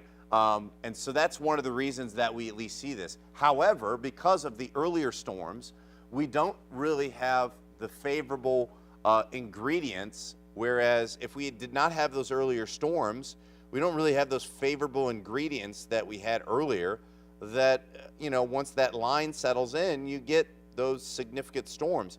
And what I mean by that is, we have all this cooler air, this rain-cooled air, but that's why I don't think the tornado watch is going to last that much longer, where we talk about some of the changes here. So just look at this for example. Look at the temperatures. It's pretty significantly different, right? You're in the low 70s, so that's one thing that we look at here. But just the wind has not been too significant either. We haven't seen too much in the way of any issues. There are some minor issues here and there, but when it comes to this specific storm, there are no active warnings. We still have that tornado watch. It's just along that cold front that it's going to continue to settle in. And what I really wanted to pop up for you here is the something. I'm going to pull this up. I want to show you what I was talking about with the Storm Prediction Center. Look at the most updated one right here.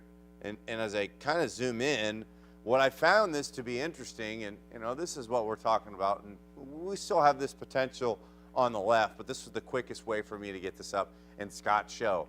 But you look at the areas north of Rolla, Herman, Bowling Green that are in this enhanced risk, and that's why I don't love getting married to this Storm Prediction Center update all the time, because we analyze things real time and look at it, and I can tell you I just don't see this is a significant risk for us. I think our threat is winding down. It's still there to some degree, but the reasons that I showed you because of that cold front really are just a lot different, right? So I think that really kind of mitigates our threat here as we look at this cold front. So when you're talking about everything that I just mentioned with this front, let me turn that back on here. I know I saved it somewhere because this is not my show, but like I said, when we're talking about this cold front and all the wind particles, I found it. So when you're talking about if this area had been relatively rain-free and we still had some of the heating of the day, the humidity, as that cold front gets in here, you'll notice how these storms are kind of twisting a little bit, and that's generally because we have that strong south wind, and then we have this northwest wind as that front settles in, and that's where you have some of the ingredients mixing together. But ahead of this is all rain-cooled. This is where it's kind of the atmosphere is a little more stable. So while these storms may move in and hold together just because of the forcing from that cold front, I don't think it's out of the question that we're not going to see much in the way of severe weather. And that's why as we continue to look at, updates here from, anywhere in the Storm Prediction Center or just some of our local emergency management partners, that's the only one. We just haven't seen this storm particularly grow in size. And if it did, and continue to rotate, that's where we'd have to watch out for that. But when I just look at some things here, as I just kind of scope this thing out for you in a real quick second, I want to zoom in on that storm. And the reason that they haven't done anything with it specifically, well, I'm going to turn those off. We got that going. So when you're talking about let's just look at how high this is specifically and zoom this out, right? So the storm, while it is growing, has not really reached 40,000 feet. It's about 32, maybe 35,000 feet, maybe. When we see those storms grow in strength, it's a lot higher as we look at that. And this is that storm over Gerald, north of 44. So when we're looking at storm strength, typically they're going to grow a little bit more. We've seen a couple of those in the Metro East. So we don't particularly see that right now. And as a result, I think we're not really looking at anything too significant other than a pretty decent thunderstorm, right? You still have some of these and see now that's why they've got that most recent severe thunderstorm warning. And so just as an update, that's the one we've kind of been watching. I want to give you an update here. This is for portions of St. Charles County, Warren County, and Franklin County until 9:45. And that really has to do with obviously the potential for that 60-mile-an-hour wind, but we're starting to see that wind start to mix into the surface, and that's what I want to look at here specifically. So for our severe thunderstorm warning for this storm that is working its way into St. Charles, Franklin, and Warren County, it's moving at a pretty good clip. So that first and foremost is what we'll talk about here because it's moving at a pretty fast pace. Most of these have been moving from 50 this is still moving about east at about 50 miles an hour. So from a tracking standpoint, we're moving this about 45 miles an hour. Let me turn this up a little bit, and then you can see just the leading edge of this right here. And so as we look at this, some of the areas, this is going to get you into Wildwood, even though that's not particularly in the warning, but I'm just kind of giving you a leading edge of the first part of the system because this right here is probably where the core of the wind is, which I'll show you in a different fashion here shortly. But you're talking about Ville Ridge at 907. Like I mentioned, this area is moving. This is about here in Washington, but I would say within the next 10 to 15 minutes in Washington, just because it's moving so quickly, this is about a 5 to 7 minute period in Washington where the wind is really going to pick up quickly. So as I delete this, move things around, I want to show you how we're starting to see this maybe just a little bit more where we have some of the wind here pick up. And I want to find the core of that wind for you here because even though you're going to get some funky data here when it comes to the wind, watch how that little burst of wind right there. And I think I would consider it more anomalous looking than anything because when we show you this so oftentimes where you see the core of green versus red, that's not really the case here. This is kind of a downburst of a brief 50 to 60 mile an hour wind right now that we're continuing to see.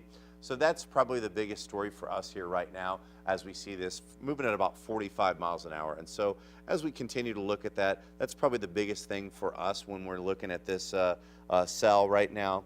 And there are a couple of little minor spins that are maybe not as broad as you're looking at. We so often look at, you know, some of these wider areas, but this is probably the most, this is the strongest storm that we have at the moment.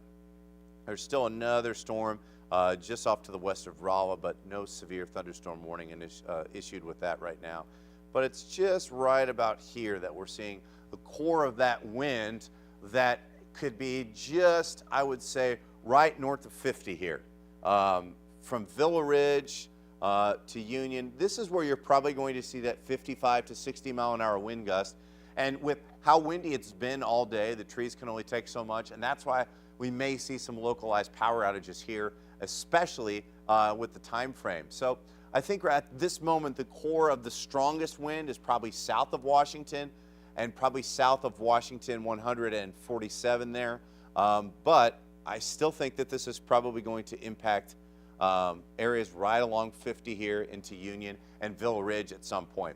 I don't know that we're necessarily going to see this here at any point working its way onto 44.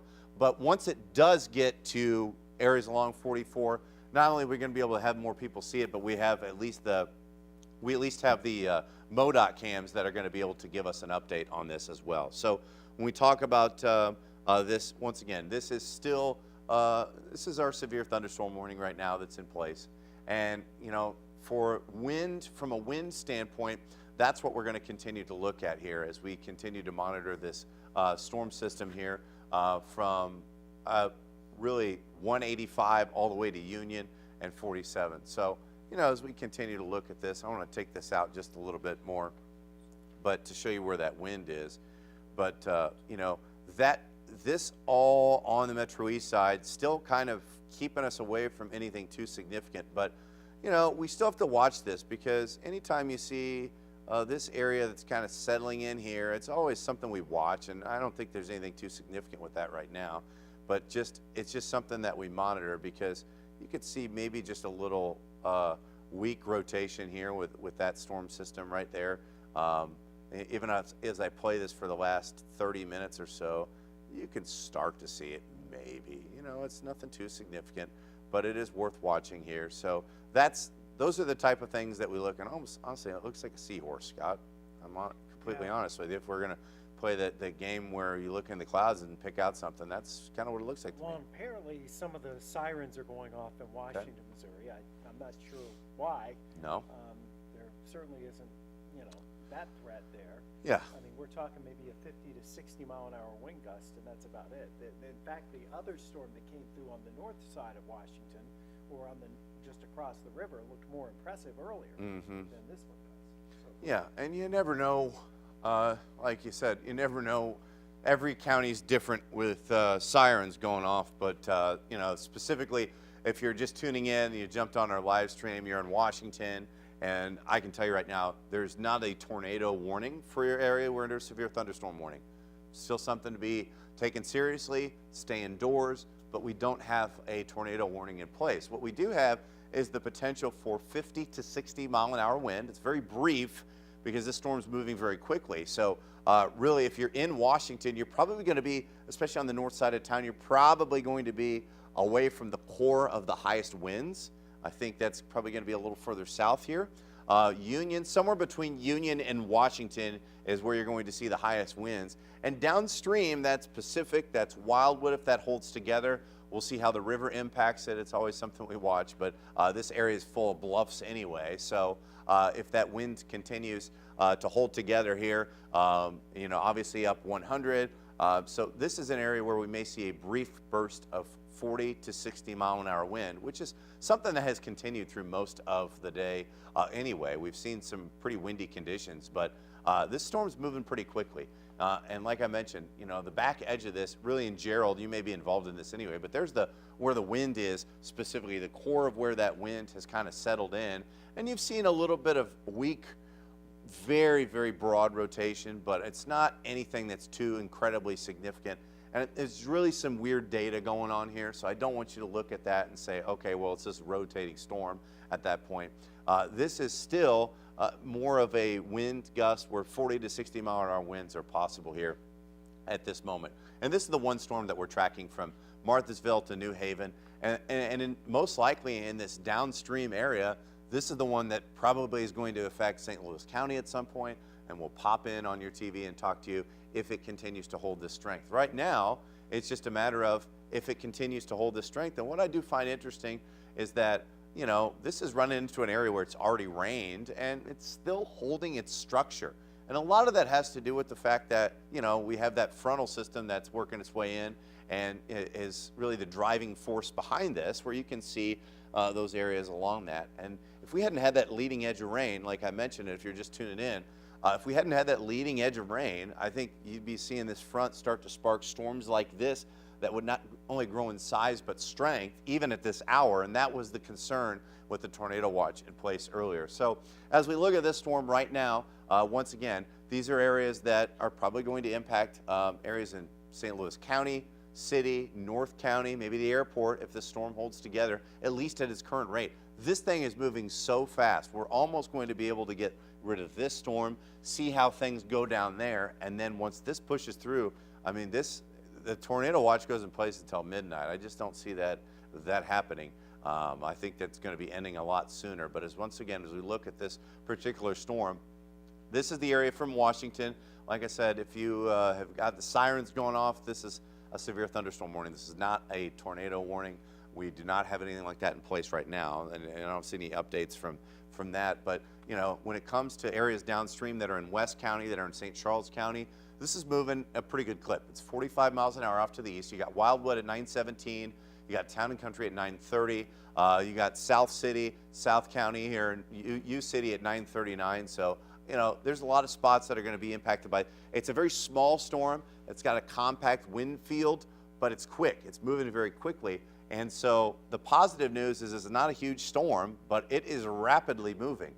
Not all the times are we getting up here and talking about a severe thunderstorm warning that doesn't last all that long. It's a pretty small polygon, but look, just when it's been issued over the last few minutes, it's already halfway through this. This thing's moving quickly, and it's also going to move right over the radar site here in Weldon Spring at the National Weather Service office. They're going to go outside and measure whatever spot in the storm that they get. They're going to be able to measure the wind, and they can tell whether or not the wind has actually reached severe criteria.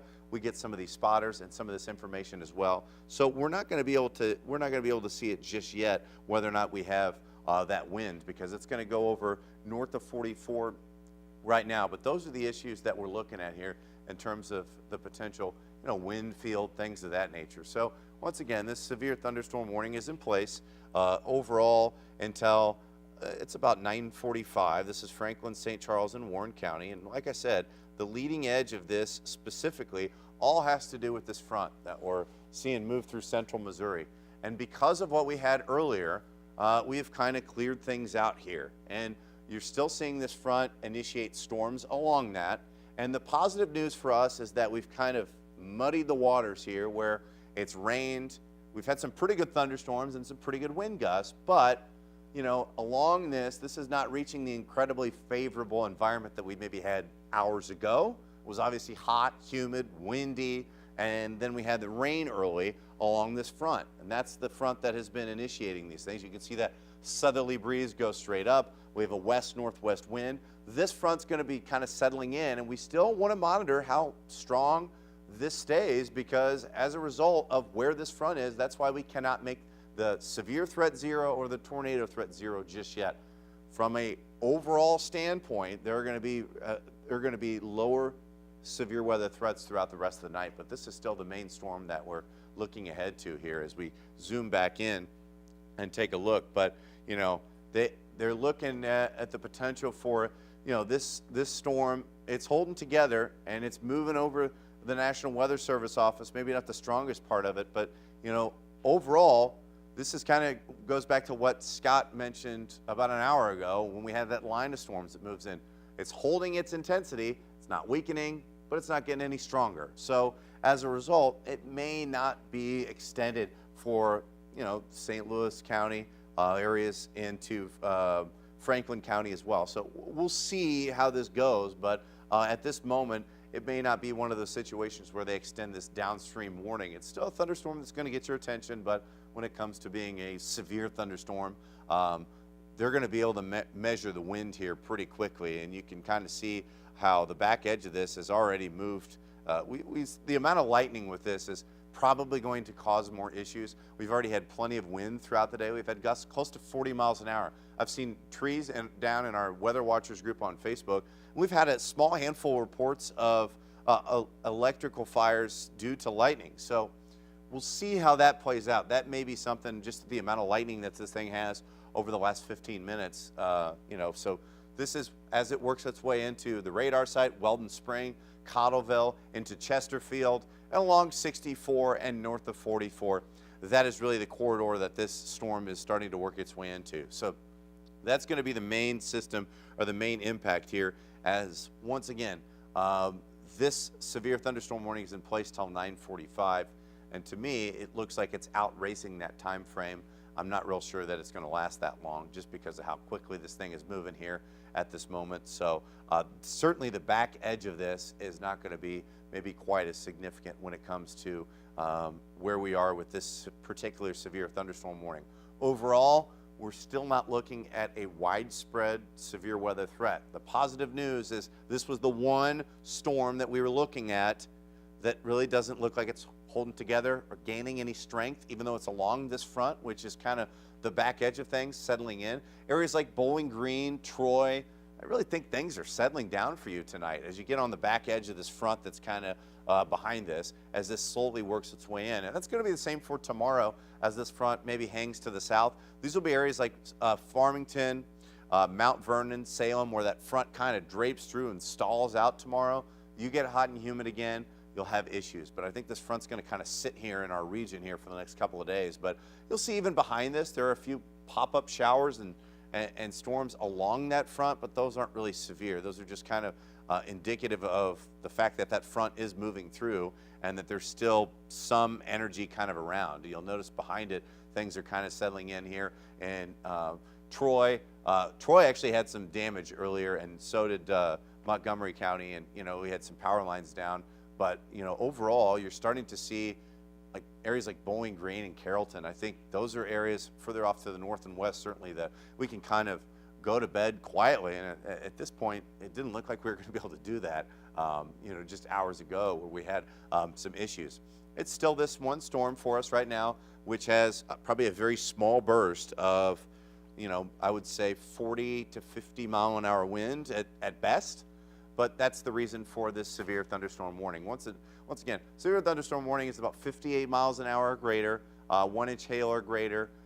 Those typically are the things that do damage. That's why there's severe thunderstorm warnings. Doesn't mean something else can't happen from that. But as we look at the potential for this downstream, like I said, Eureka, Baldwin, this is still going to impact you pretty quickly. You see what I mean about this? I don't know that at this the length of this polygon right now that it's going to last till 9:45. I think you're going to see this severe thunderstorm warning probably expire, and if they're going to do something, maybe make it downstream. But I'm just not seeing enough in terms of wind gusts that are really going to jump out at me and get me too excited. But this would probably be it here, and it's that little pocket that I mentioned that's north of 50, south of 100, in between here, right at 44 and 100, into that Washington exit off the interstate. That's probably the little tiny core right about there. Like I mentioned, still a pretty good thunderstorm. A lot of lightning, a lot of thunder, brief heavy rain. You're probably picking up a quick 3/10 of an inch of rain with this, if not maybe a little more in some cases.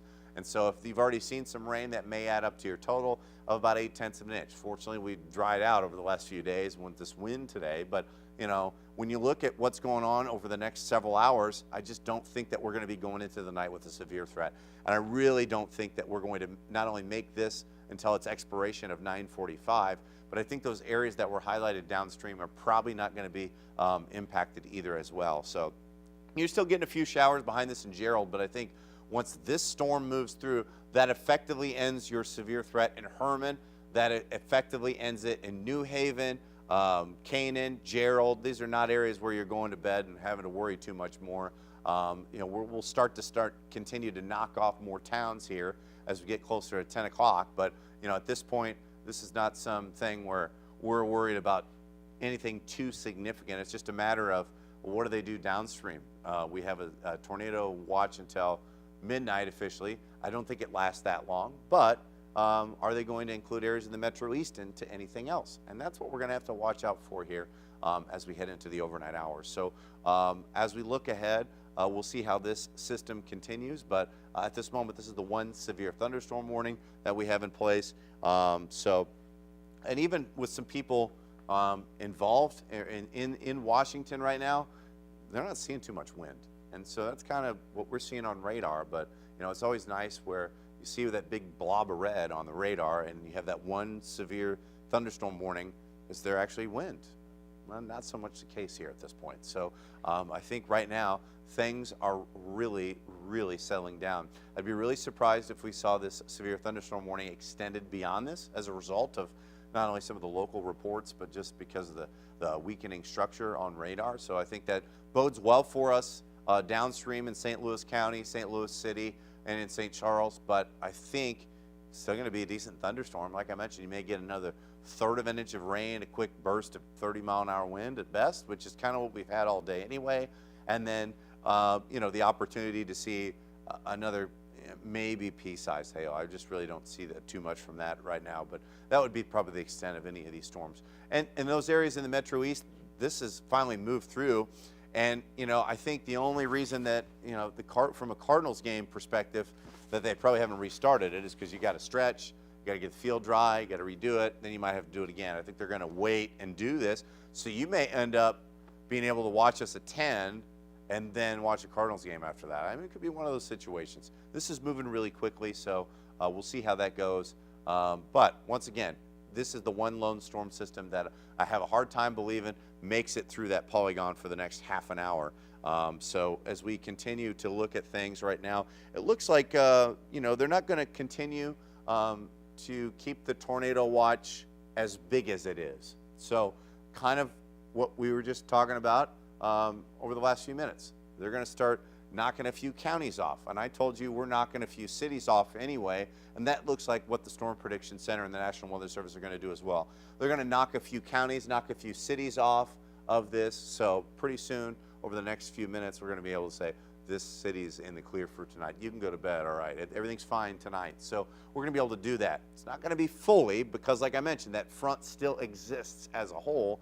But I think that as we look at this particular cell, that's the one that we're going to have to monitor for any sort of stronger thunderstorm at this point. So it's not fully gone.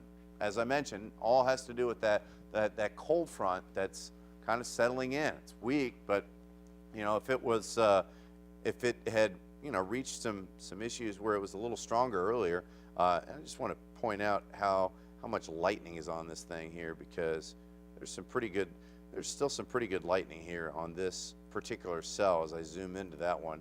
And you'll notice that even from this, just the last few minutes, look how things have weakened. We've gone from the lightning strikes really starting to diminish, right? Where they really are starting to diminish. And that's going to be a key factor for us and seeing that this storm is weakening in its structure. It's coming down just a little bit. So that's one of the things that we have going on. And, as we continue to look at what's going on, they're just continuing to look at that particular severe thunderstorm warning that's in place. So it's not much is happening other than that. It's still the front, like I said, as I do some work on this one, because the other one that I had in there is gone, but I don't like the way this looks, so I'm going to make it look better for you and show you a little bit more about where this is. The direction, we got this, we got that, and we got it going a little slower. So now, let's see. Right, so we got this front that's settling in, and that as a result, once again, along this front, you're really seeing the direction of the wind coming here to the south. And along this front, it's that's where we're starting to see that last little bit of development. And so that's that one severe thunderstorm warning that's in place. Really anywhere behind this, you're starting to be in the clear. And that's where we're going to start to see those tornado watch counties start to be dropped overnight. And like I mentioned, it's probably going to be in those areas that were the highest highlighted risk throughout the last couple of days, simply because that front and that threat has moved through. But just because of a very minor threat of development with any of these systems or any of these storms that move along, that's who's being kept in this particular set of watches. And I think they're probably going to do one set of trimming, and then over the next hour and a half, maybe a second set, and then decide what they want to do for some of the rest of our counties here at this point. I would say that there may be nothing that happens, but it's just something that we continue to monitor as we still remain under this tornado watch. So like I said, that specific severe thunderstorm warning is not really holding on too much, and that's the last one that's in place, and we'll probably let you go after we get that one kind of settled in, especially as we get closer to the newscast, and kind of get things retooled, resettled. But you know, they're not planning on expanding any further tornado watch downstream, and so that's positive news as well. So, you know, like I said, the issue with this storm, as it continues to move off to the east at about 50 miles an hour, really 45 to 50 miles an hour, but you know, it's moving so quickly. But also we have some pretty good wind at the surface anyway, and that's above the surface. This is moving these storms at a pretty good clip. But you continue to see this storm move pretty quickly. Gray Summit, even as we look at some of the, you're not going to be able to see the cameras there, but I can pull up a MoDOT cam down the road, but you may not be able to see much but lightning here at this point. And that was really the core of where we may see that leading edge where 30, 40 mile an hour wind gust isn't out of the question. But I think at this moment, things are trending pretty nicely for our potential for severe weather here for the rest of the next several hours. I think this thing is really starting to wind down here, and you know, not looking to, they're holding on to the warning for now, but it may not be holding on to too much longer at this moment. Just a lot of exciting times, Scott. Yep. We're almost done. We're almost done. Yeah, and that's the big story for us here. I think that's the one lone severe thunderstorm warning. We've gotten really fortunate tonight, especially when you look at how busy it's been to the north. They're a little bit different here, and even in Wisconsin. We're not going to talk about Wisconsin, but you know, they've got an additional tornado threat to the south. This is a pretty expansive tornado watch. I'll pull this out. I'm going to play this, and I'm going to zoom out. Look at how far south this other tornado watch goes. So this is a pretty expansive tornado watch, which actually carries all the way up into, honestly, it's all the way into UP, it really is, into Green Bay, which you don't see a lot. I'm sure that's a trivia question. When's the last time Green Bay was under a tornado watch? Doesn't happen often, because I lived in Michigan and I didn't see them often. They're not often. But for us, you'll see, and it's that wide tornado watch, you're going to start to see, I want to point out some of the counties that I think are probably going to start to be checked off here. Check, check, check. I'm going to do this because why not? Check. We're going to check all the way down here, down here. Now my checks are getting sloppier. That's kind of like my penmanship in school. So, you know, from an our area standpoint, in our viewing area, you're going to start to look at areas right here that are checked off here. Bowling Green, Carrollton, Troy, Gasconade.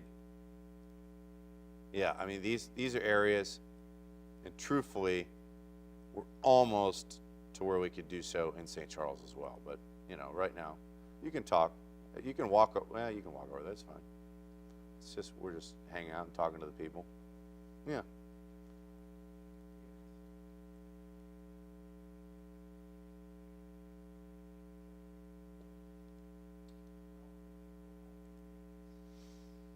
Things are trending, Jeffrey.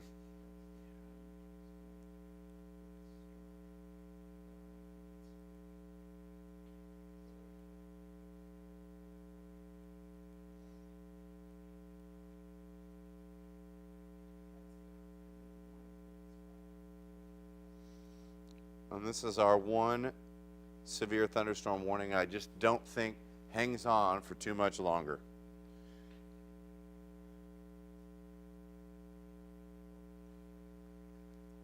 So we are trending in the right direction here as we continue to look at this specific. And then the other thing about this is the leading edge of things. We're starting to see that the outflow out ahead of it, that cools things down. That shows that the storm is weakening. So at this point, Scott, I don't think I'm going to be talking too much longer about this storm, but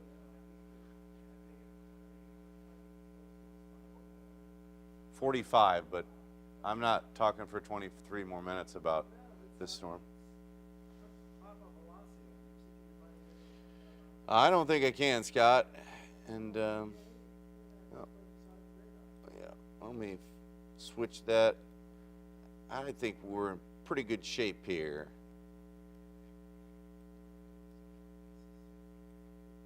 That would be it. I don't think from a standpoint, look at what it's telling. Let me get this off there so I don't do that. We don't want it to do that. 35 miles an hour. Okay. We're good for then. We'll see you at 10. All right. You have the power to end the stream, I believe. Yes. We will be back at 10 o'clock, and it will be Scott talking more about this and which counties have been trimmed off of our tornado watch.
Gets to take.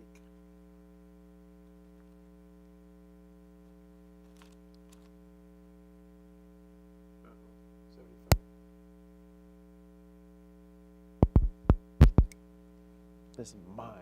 Damn it. Do you need it? It's got a good battery. Bless you. This is weather 1.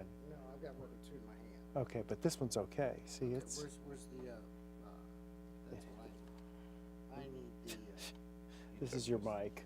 I need the IP. Did you use that? No, where's the weather 1 IP? He's got it on. Oh, I got it in my butt. I told you.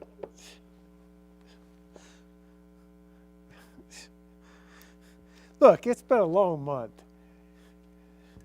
It's been a long. You're keeping this. Yeah, sure, okay. Just in case. I sure hope I don't need it for any reason at this point. Lord Jesus.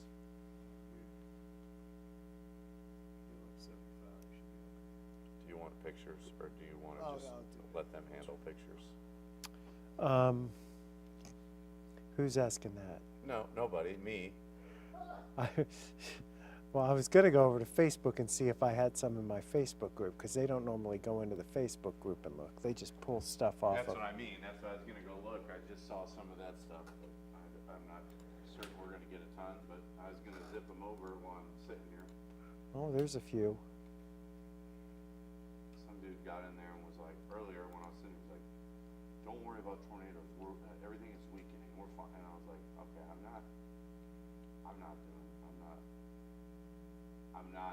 we're not getting into this Facebook world where you're dishing out your own watches and warnings. And I sent him a message, you can do whatever you want, but you can't do that.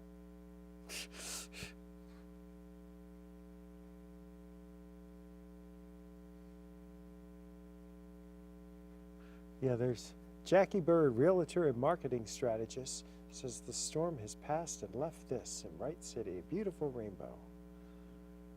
There's a few in there. Mr. Pritchett, out and about. Yeah, he graduated this weekend Did he? from high school. From high school. Yeah, he's now off to college.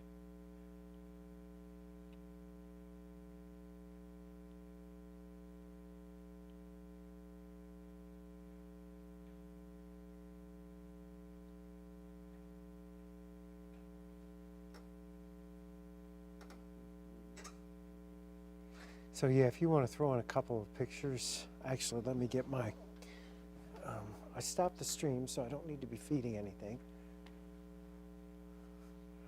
So we're going to turn this